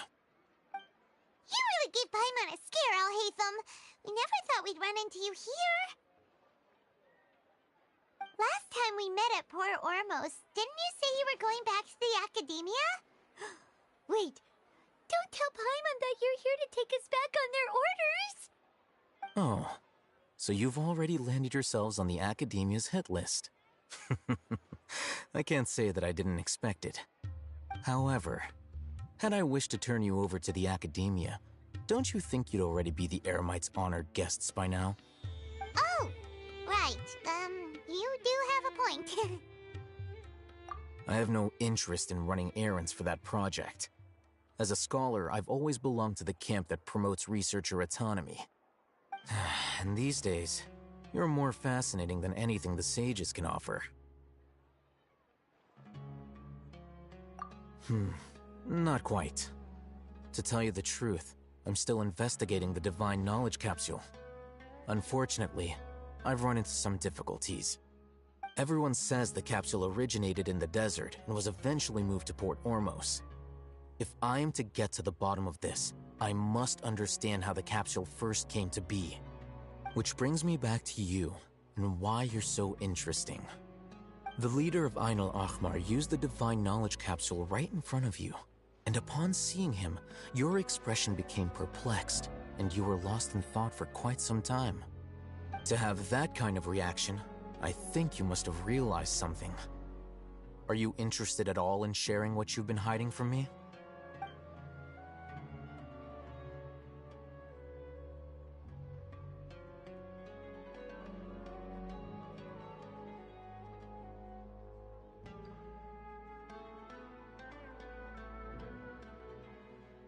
Alhaitham, you really have a ridiculous eye for detail.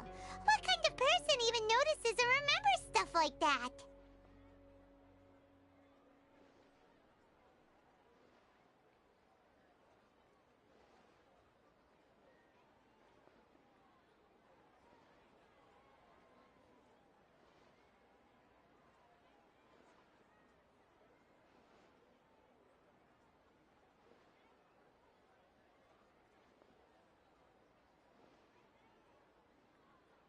So that's your answer. Well, I do work for the Academia after all. So considering that, it is indeed wise to keep your cards close to your chest. But that does prove you do have some undisclosed information about the Divine Knowledge capsule. Am I right? No matter. Rather than simply learning the answers from you, I'd still prefer to investigate on my own. Speaking of, you two are also headed to the desert? That's right! We have the same plan as you! But we don't really have any concrete goals at the moment. Then I'd suggest starting with Aru Village. It's the largest settlement in the desert, so it'll probably have more resources and intel than anywhere else. Well, would you like to head there together? It's always better to travel with someone you know. Let's go!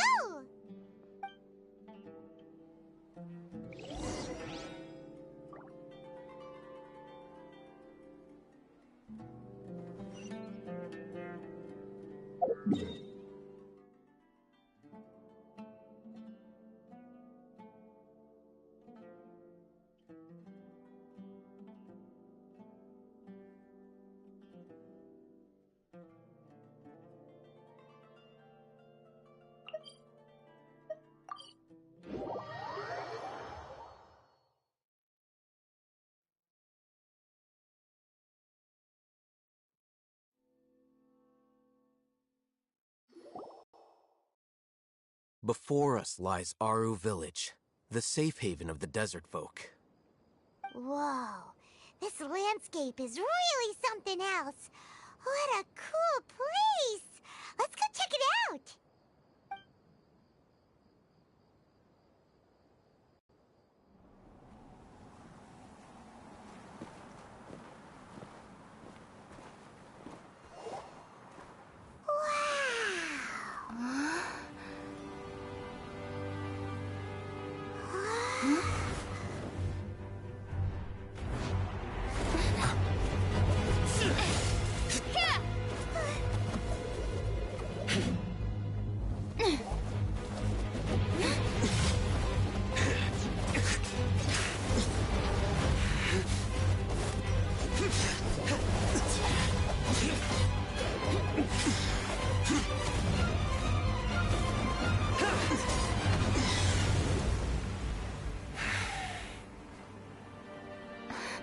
Simon.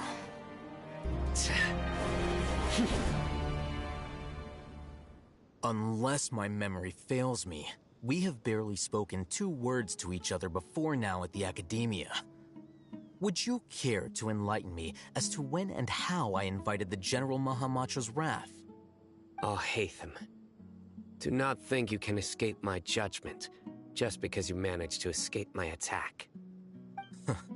Judgment? So that's how you'd characterize your actions here, is it? Or would elimination perhaps be a more accurate description? Had I used my full strength, not even this traveler would have been able to stop me.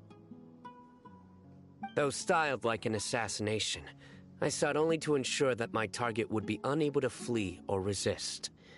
Standard practice for the Matra, as well you know. Seemed to me more like your own personal touch. Who is that, Alhaitham? Did you call him General Mahamatra? Yes. General Mahamatra Sino, head of all the Matra at the Academia. He's a formidable hunter, and the ultimate nightmare for any who have committed academic crimes. You seem to have placed a lot of trust in Alhaitham, to the point of blocking an attack for him. If I were you, I'd never choose to side with him. I wouldn't believe a single word that comes out of his mouth. I have been pursuing this scribe for a long time. I urge you, stand back and do not seek to defend him any longer. Otherwise, there will be consequences. Has Alhaitham done something wrong? Paimon doesn't think he's as bad as you've made him out to be. I won't waste my breath explaining things. Alhaitham, I saw it during our fight. Take it out. The divine knowledge capsule you're hiding on your person. Unless you want me to retrieve it for myself.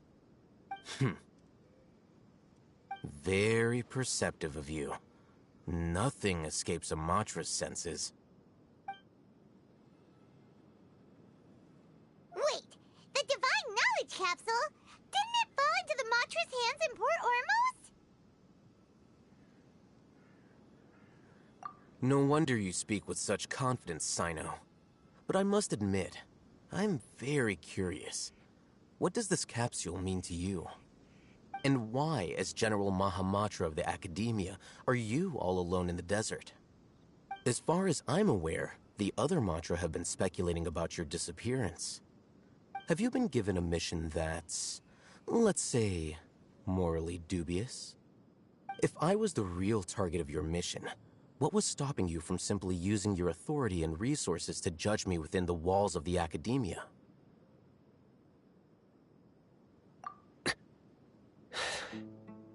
I should have known you'd be difficult to deal with.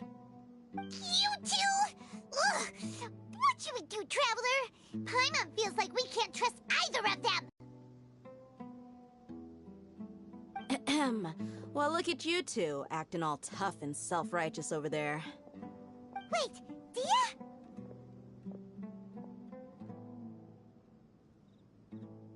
Great! Finally, someone that we can trust!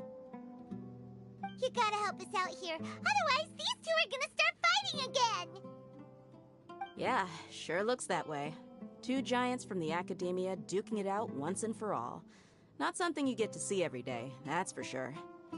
Listen, I know you academic types love to fill up your big brains with self-righteous morality and lord your empty rules and virtues over each other.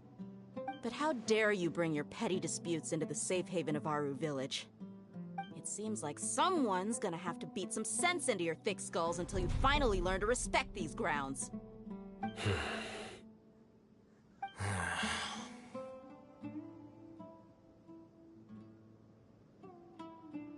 Hey, did either of you hear a word I just said?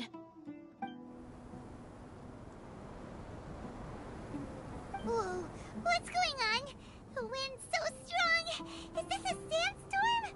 Paimon's gonna get blown away! Another sandstorm? What's up with these recently? Hey! All of you, over here, quickly! We have to take cover! Someone's calling for us! Oh, this wind is too strong! Let's get over there! That sounded like Candace. Come on, you two. Jeez, are all of you Academia folks such hard work? Move it! All right, stop yelling.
pretty awkward. Hey, wanna play sardines with 3 people who wanna tear each other limb from limb? Sure, why not? Sounds fun. The air is so thick and heavy. Paimon can hardly keep floating anymore. My sincere apologies, everyone. This is the home of our village chief. I will have to ask you to make do with this small room until the sandstorm dies down. Please, let me introduce myself. I am Candace, protector of Aru Village. Our savior has come at last! Nice to meet you, Candace. The name's Paimon. Thank you so much for helping us. There's no need to thank me. It's only right to help each other when the weather gets rough. Wow, she's so gentle and caring, like a nice older sister. Unlike those guys over there. All right. Now that we're all better acquainted, we should return to the topic at hand. As a guardian charged with the responsibility to protect my fellow villagers from harm, I was observing your conflict from afar, even before the sandstorm started. And now that you have set foot within our village itself, it is all the more my responsibility to make absolutely sure that you pose no threat whatsoever to us. So please, have an honest and sincere conversation with one another, and put your hostile feelings to rest. If anyone dares to start anything again while they are under this roof, I will not hesitate to send them out for some quality time with the creatures of the sandstorm. On second thought, Paimon may have misjudged Candace's character. And that goes for you too, Miss Dia. Do I make myself clear? All right, we got it, Candace. That's what I like to hear. So, which of you will begin? I was supposed to be a mediator, but I might have gotten a little too involved just now. Anyway, one of those two should probably start talking. Wait, that was you trying to be a mediator? I have nothing to hide, so there's no shame in explaining myself. While Alhaitham wasn't wrong about the other Matra not knowing my whereabouts, it's not because I've been assigned a morally dubious mission. Rather, I've chosen to exile myself. Huh? Exile yourself? A little while ago, I discovered that there was data missing in the Academia's project planning and development files. What little they did report clearly did not match the project's actual progress. As General Mahamatra, I had the responsibility and authority to request an audit. However, to my surprise, the person responsible for the erroneous data was none other than Grand Sage Azar himself. I tried to investigate the issue myself before submitting a formal audit request, but I soon found that all leads and potential pieces of incriminating evidence were carefully concealed from me. I began to realize that they were cautious of me from the very beginning. Unsurprisingly, the Grand Sage rejected my audit request as soon as the submission reached his desk. He even said to me, "The power of the General Mahamatra is granted by the sages. You have no right to judge us." So they really are up to no good. I realized then that to the Grand Sage, the Matra are nothing more than tools for the sages to assert and maintain their control over knowledge. The vows that we took, the principles that we strive to uphold, they are meaningless to the academia of today.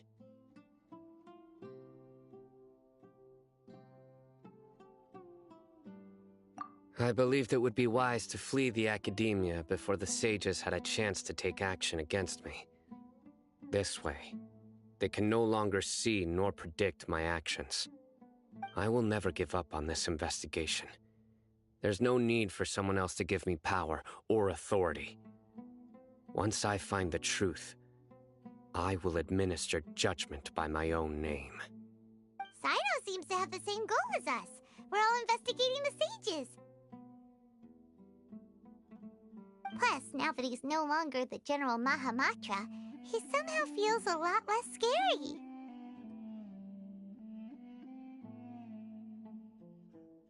Well, Sino, if that's your story, then why did you see Alhaitham as a target? When I was investigating the matter in the academia, I overheard a conversation between Alhaitham and a sage. The sages asked you to investigate a blonde-haired traveler. Do you dispute this, Alhaitham? What? Like many parts of the project, this assignment was undocumented. Now throw in your suspicious behavior with the Divine Knowledge Capsule, and I think we deserve an explanation.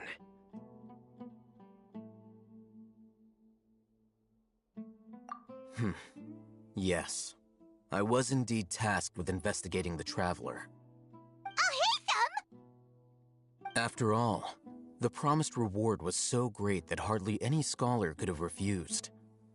The sage told me, once you've completed this assignment, I can give you a glimpse of divine knowledge. A most enticing offer. Unfortunately, those academics don't know me at all. Their words contained one key piece of information, namely that divine knowledge indeed exists. That gave me all I needed to know. From my perspective, the sages are far from trustworthy. Think about it. Isn't it a little strange they're so willing to share divine knowledge with anyone, even as a reward? So, I began my own investigation following the lead of the Divine Knowledge Capsule. In the end, I realized my wisdom in committing to this rather than collaborating with the sages. Had I been less guarded, I probably would have ended up like that Ain al-Ahmar mercenary, incapable of remaining sane for long enough to hold a conversation.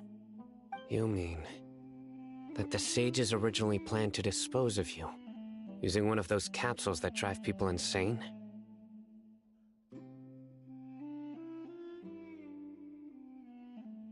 I'd already given up on the assignment by then. I only told the Academia I was waiting in Port Ormos for you to appear so they wouldn't suspect anything. So it came as quite a surprise when I encountered my erstwhile target while investigating the Divine Knowledge Capsule. Criminals do love to talk about coincidences. Even though I ran into the Traveler by chance, I had no intention of providing assistance to the Academia. Also, you should remember, you were the ones who decided to follow me and strike up a conversation after I left that tavern.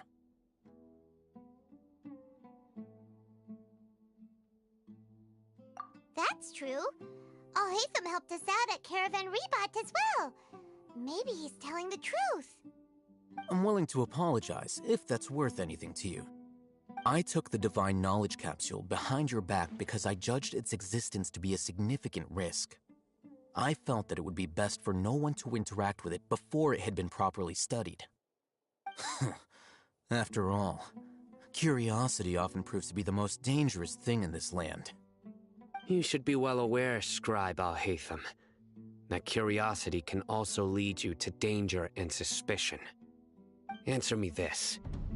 Did the sages share any information about their project with you? Have I not made myself clear? You and I are both distrusted by the Academia. Do you really think they would tell me anything?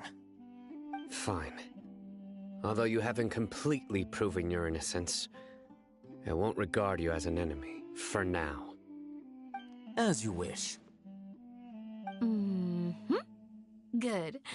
I'm glad to see you two clearing up your misunderstandings. And now you, Dia. I believe it's your turn. Oh, sorry. Whatever the boys were talking about must have been so boring that I spaced out. My situation is pretty straightforward. My employer, Dunyarzad of the Homayani family, is friends with the Traveler and is currently recovering from her illness at home. I had nothing going on, so I decided to return to Aru village for a visit. I was actually looking forward to a pretty exciting time getting back together with everyone here. But then I saw these two random guys in the middle of a pointless argument. It ticked me off, and things went downhill from there. Is that all? Well, I will admit that definitely sounds like your style. In that case, welcome back, dear. That's more like it. I missed you all so much, Candace. Whoa! What was that sound? No need to worry. Now that you're no longer at each other's throats, please make yourselves at home. I'll take a quick trip outside to clear out some of those creatures in the sandstorm. Creatures? In the sandstorm? Are you sure you don't want some backup? Fighting in a sandstorm is not for the faint-hearted. Anyone without extensive training in these conditions is at a disadvantage. You needn't worry. Yeah, just leave him to Candace. Don't worry, she's as tough as they come.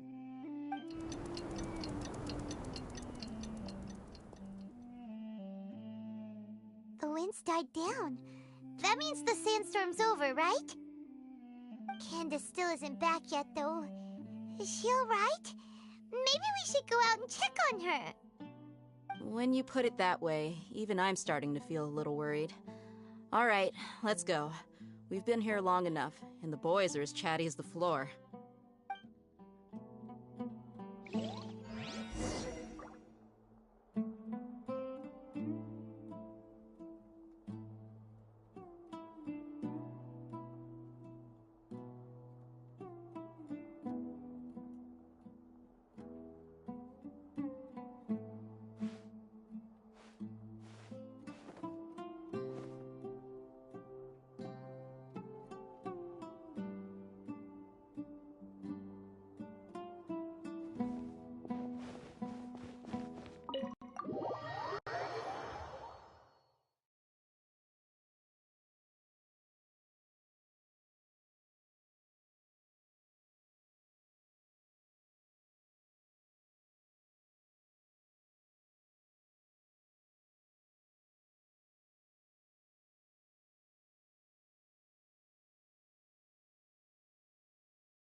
Oh, Candace, you're still fighting?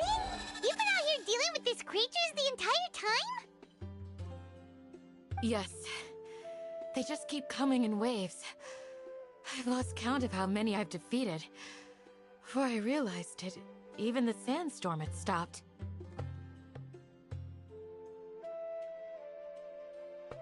Ah! Here comes another wave! Leave this round to us. I got interrupted earlier, but now I have something to take my anger out on. It's been quite a while since I've seen the Flame Mane in action. I'll leave these to you then. I'll be sure to put on a good show. Let's go!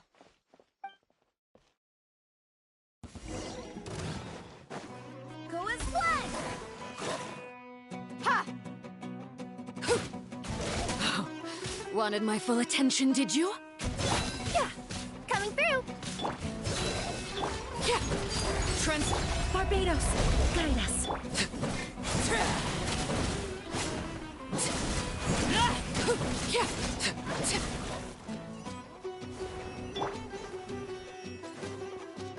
Let's get it on!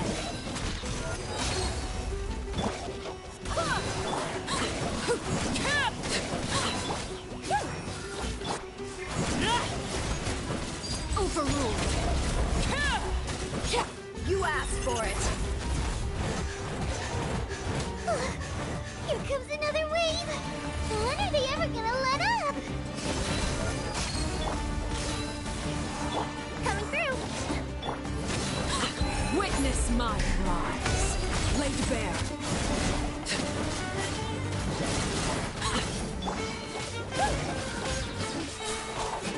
Let's do it! Fullest flag!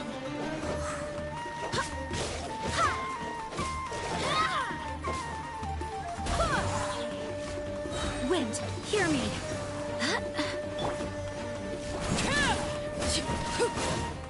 Overruled. Buckle up! Ha! Cha!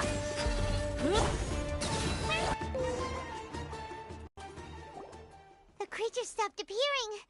Was that the last of them? What we fought just now was probably the aftermath of the sandstorm. So we should be safe for the time being.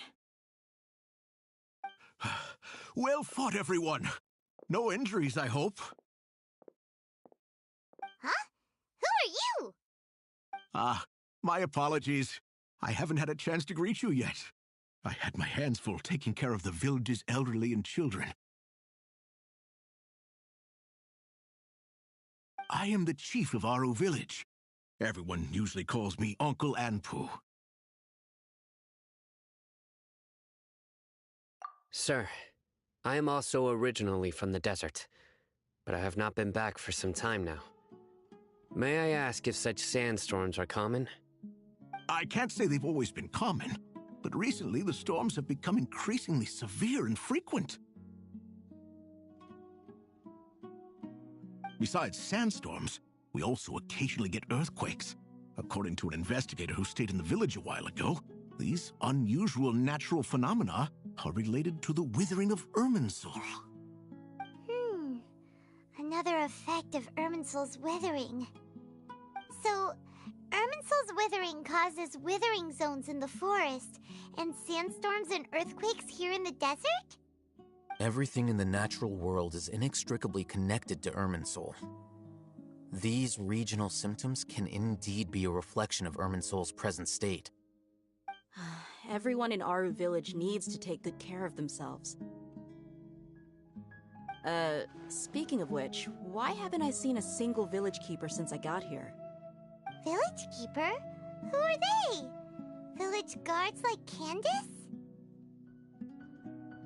Does your curiosity know no bounds?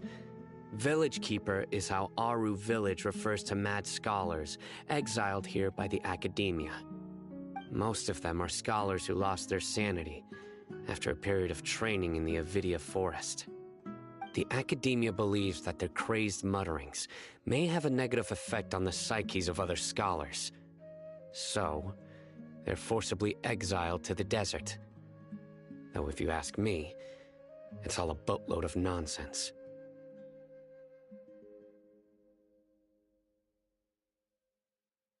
Alas, that's exactly what we've been trying to investigate. One by one, the village keepers have been mysteriously disappearing without a trace. But no one in the village has ever seen them leave. If you're planning to stay around the village for the next few days, I'd appreciate it if you could keep an eye out for them. I've had encounters with those people in the past. I'll see what I can do to help. The Matra are the ones responsible for their exile. Now that you're no longer with them, are you trying to alleviate your guilt and atone for your past sins? I'm fascinated by how you think. Mock me if you will, but if you are guilty, I will eliminate you, regardless of my position or identity. Oh, you're the former General Mahamatra. You must be an expert in these kind of investigations. Thank you for your help. Is it because you're reminded of Hypatia? Oh, these poor scholars. First they lose their sanity, now this! We need to help get them back home, safe and sound. But, is it really a good idea to tag along with Sino? You seem like you really don't trust him.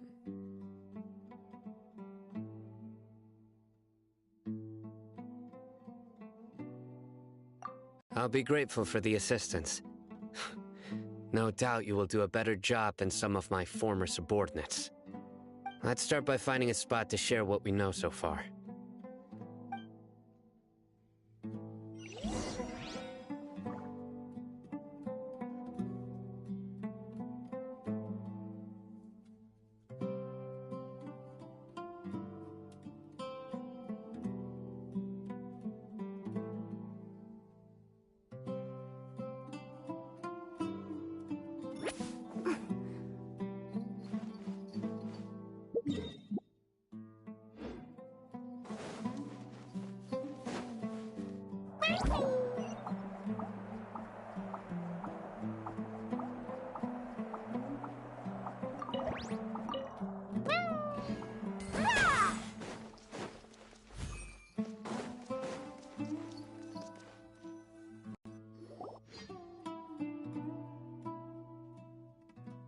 Although I've sent myself into exile, I'm still doing essentially the same things as before. Do you still have any questions for me before we start our investigation? One of my former subordinates told me that this title has its origins in a strange incident. The Academia has long exiled mad scholars to Aru Village. A mysterious phenomenon exists here. When mad scholars first arrive, they are as incoherent and deranged as before. But after spending some time here, they invariably begin to calm down. Initially, the people of Aru Village greatly resented having to take in the mad scholars.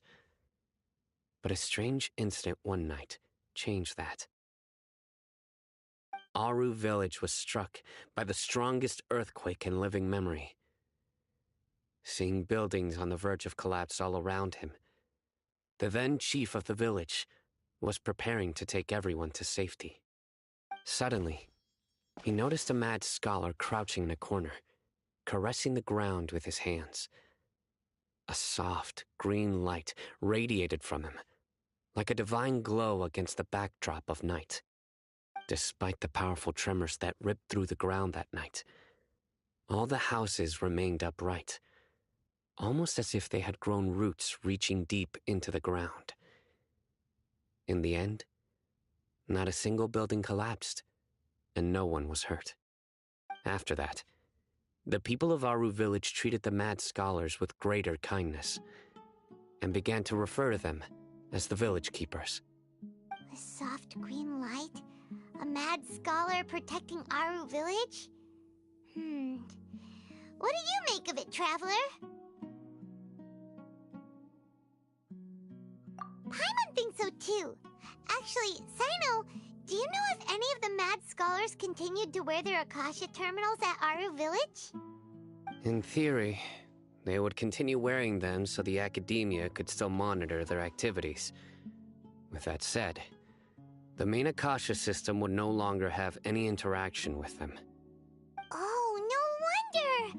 Everything makes sense then! Add in the fact that they calmed down, it was probably Nahida who calmed them.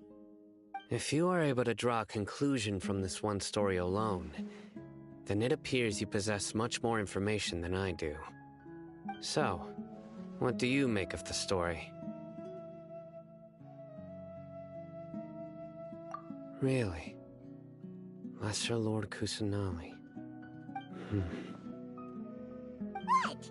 You don't believe us? Lesser Lord Kusanali was definitely using the Akasha to give her power to the mad scholars! No, it's not so much that I don't believe you. I'm just struck by your reasoning. Lesser Lord Kusanali, the current Dendro Archon, is she really active in Sumeru? The Academia has always placed far greater importance on the late Greater Lord Rukkhadevata. They've more or less ignored Lesser Lord Kusanali, and I've never had any reason to doubt their views. In addition, I've never heard any stories about Lesser Lord Kusanali and her deeds. To me, she might as well have been a god that never existed. No way! Nahida definitely exists! She's a... how should Paimon put it? She's a good Archon who's kind and wise, even if she says weird stuff sometimes. I've spent many years interrogating criminals, so I can easily tell when someone is lying. Good! Then you should know that we're telling the truth. That look in your eyes. I've never seen that from a liar. You two really must have met Lesser Lord Kusanali. How can this be? To think, our Archon has been amongst us this entire time. All right, now it's our turn to put our skills to good use for this investigation.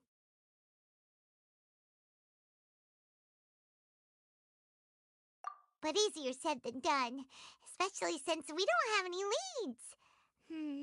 Maybe we can start by knocking on some doors. Excuse me, are you here to help me find my grandpa? Huh? Who are you? By the sounds of it, a resident of this village. My name is Isak. You'll help me find my grandpa, right? Is your grandpa a mad scholar? Hey, don't say that. Grandpa is just Grandpa. Why do you have to call him that? It's not like he's a bad person or anything. The person you're referring to is not a local, yet you are. Why do you call him Grandpa? Grandpa is just Grandpa. He's my family. I heard everything you said to the village chief. Please, you gotta take me with you. I want to find my grandpa. I swear I'll help. I won't be a nuisance. Ah, so you're the one who was eavesdropping on us around the village chief's house. I was planning to go out and take care of whoever it was, but I had a vague feeling that they didn't harbor any ill intent. Whoa. Hatham wasn't kidding about Matra having sharp senses. Sino, he's just a kid. All he wants is to find his grandpa. Let's find a way to help him. Sorry, I was only listening in because I wanted to know where Grandpa went. Honest. If you don't believe me, you can ask Miss Candace. All right. But first, let's confirm the facts with Candace.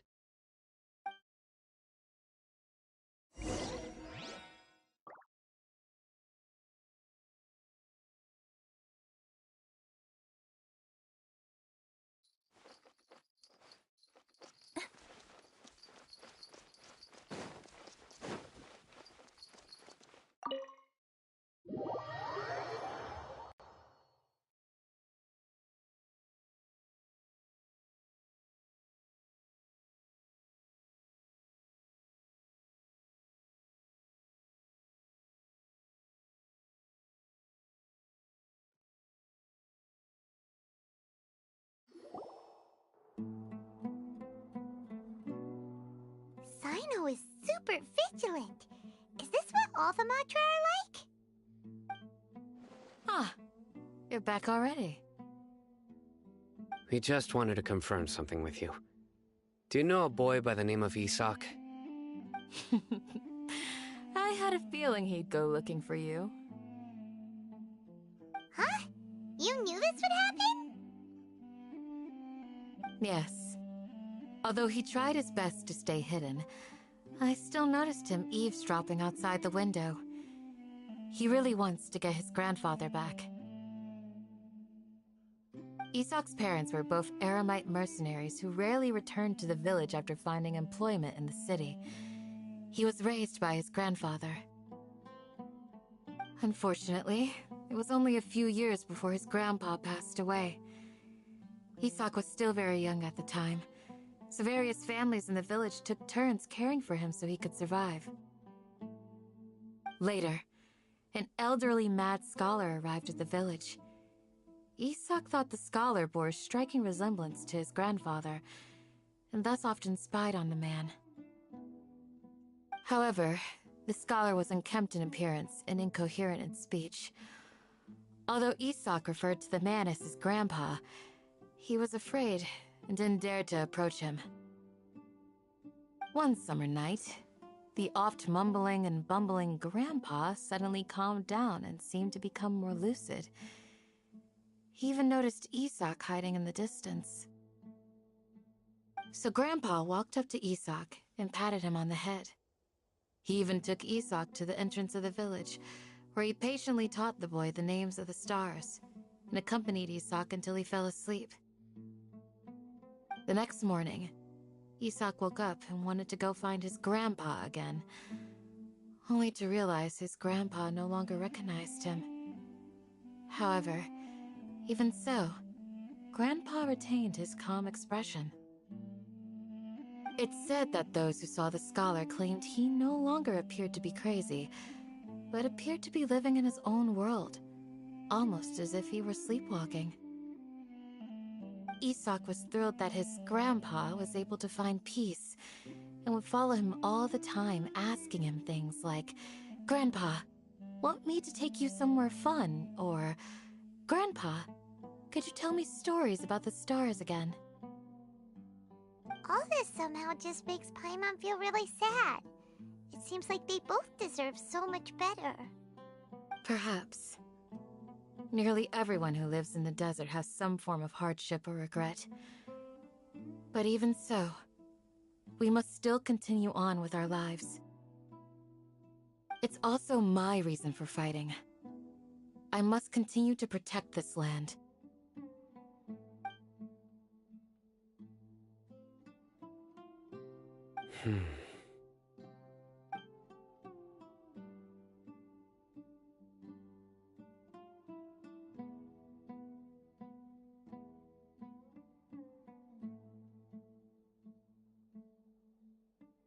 Maybe the people have always had a considerate god watching over them. Huh? What did you say, Sino? No, nothing. As long as Isak keeps his word and doesn't get in our way, we can take him along. Perhaps you are more compassionate than I gave you credit for. Please accept my thanks on Isak's behalf, Sino.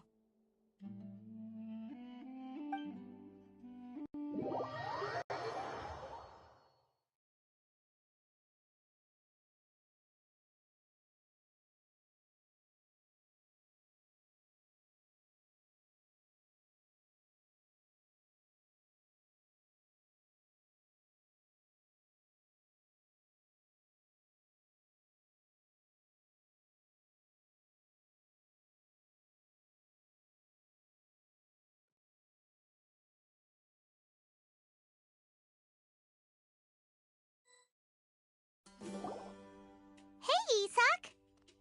Oh, it's you guys! We've cleared everything up. Let's go find your grandpa. Really? Wow! Thank you so much! Yeah! All right. Let's ask the local residents some questions first.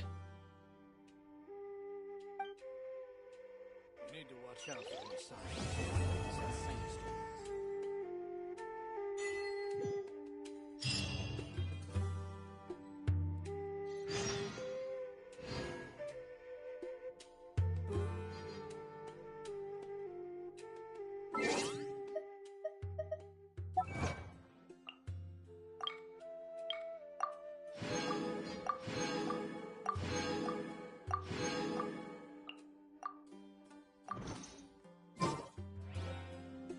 Let me see...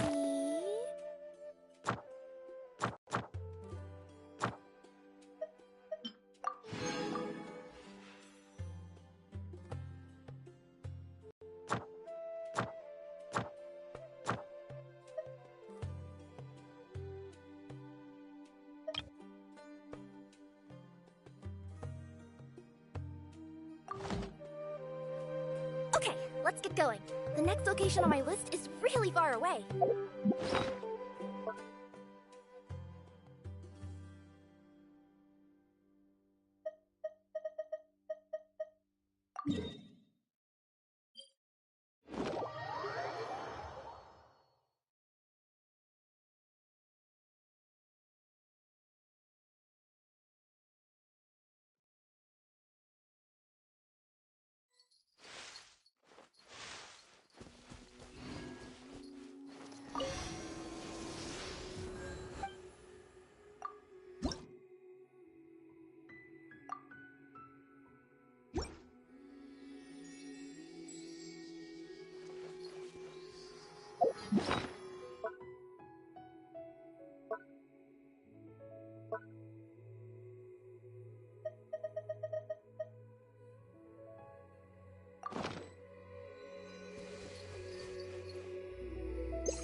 Look alive! What a pleasant surprise.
Ready when you are.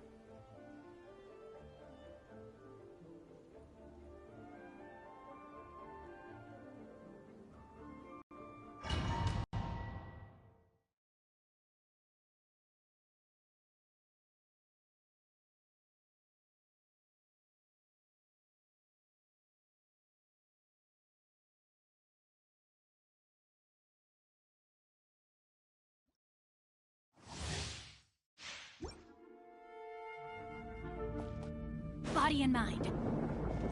Rain outlines your fate. Here to Freeze! Laid bare.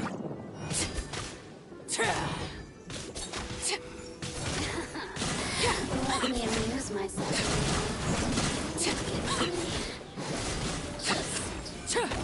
This moment will be frozen.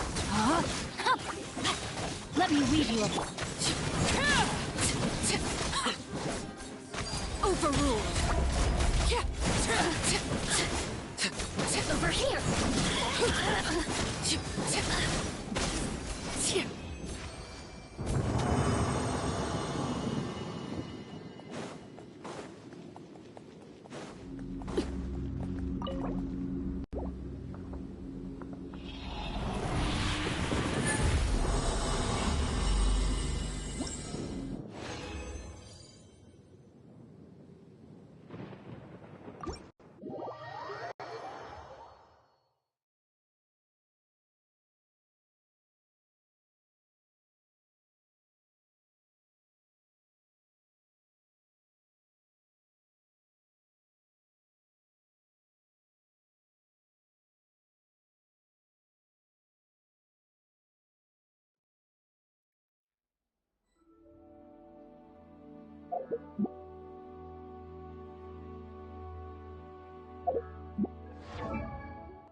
Would you care to sit down and...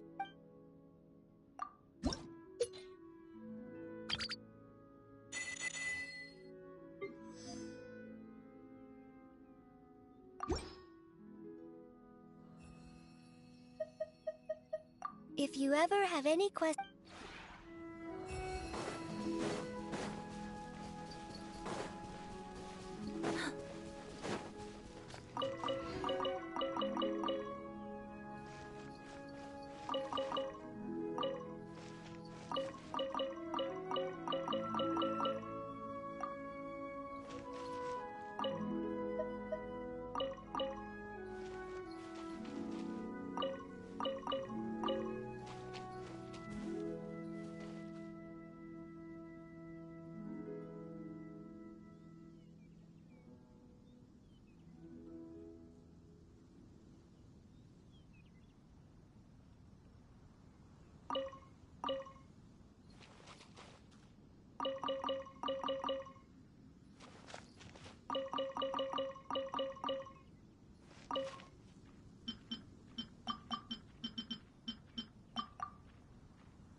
Whoa, the scenery here is wonderful.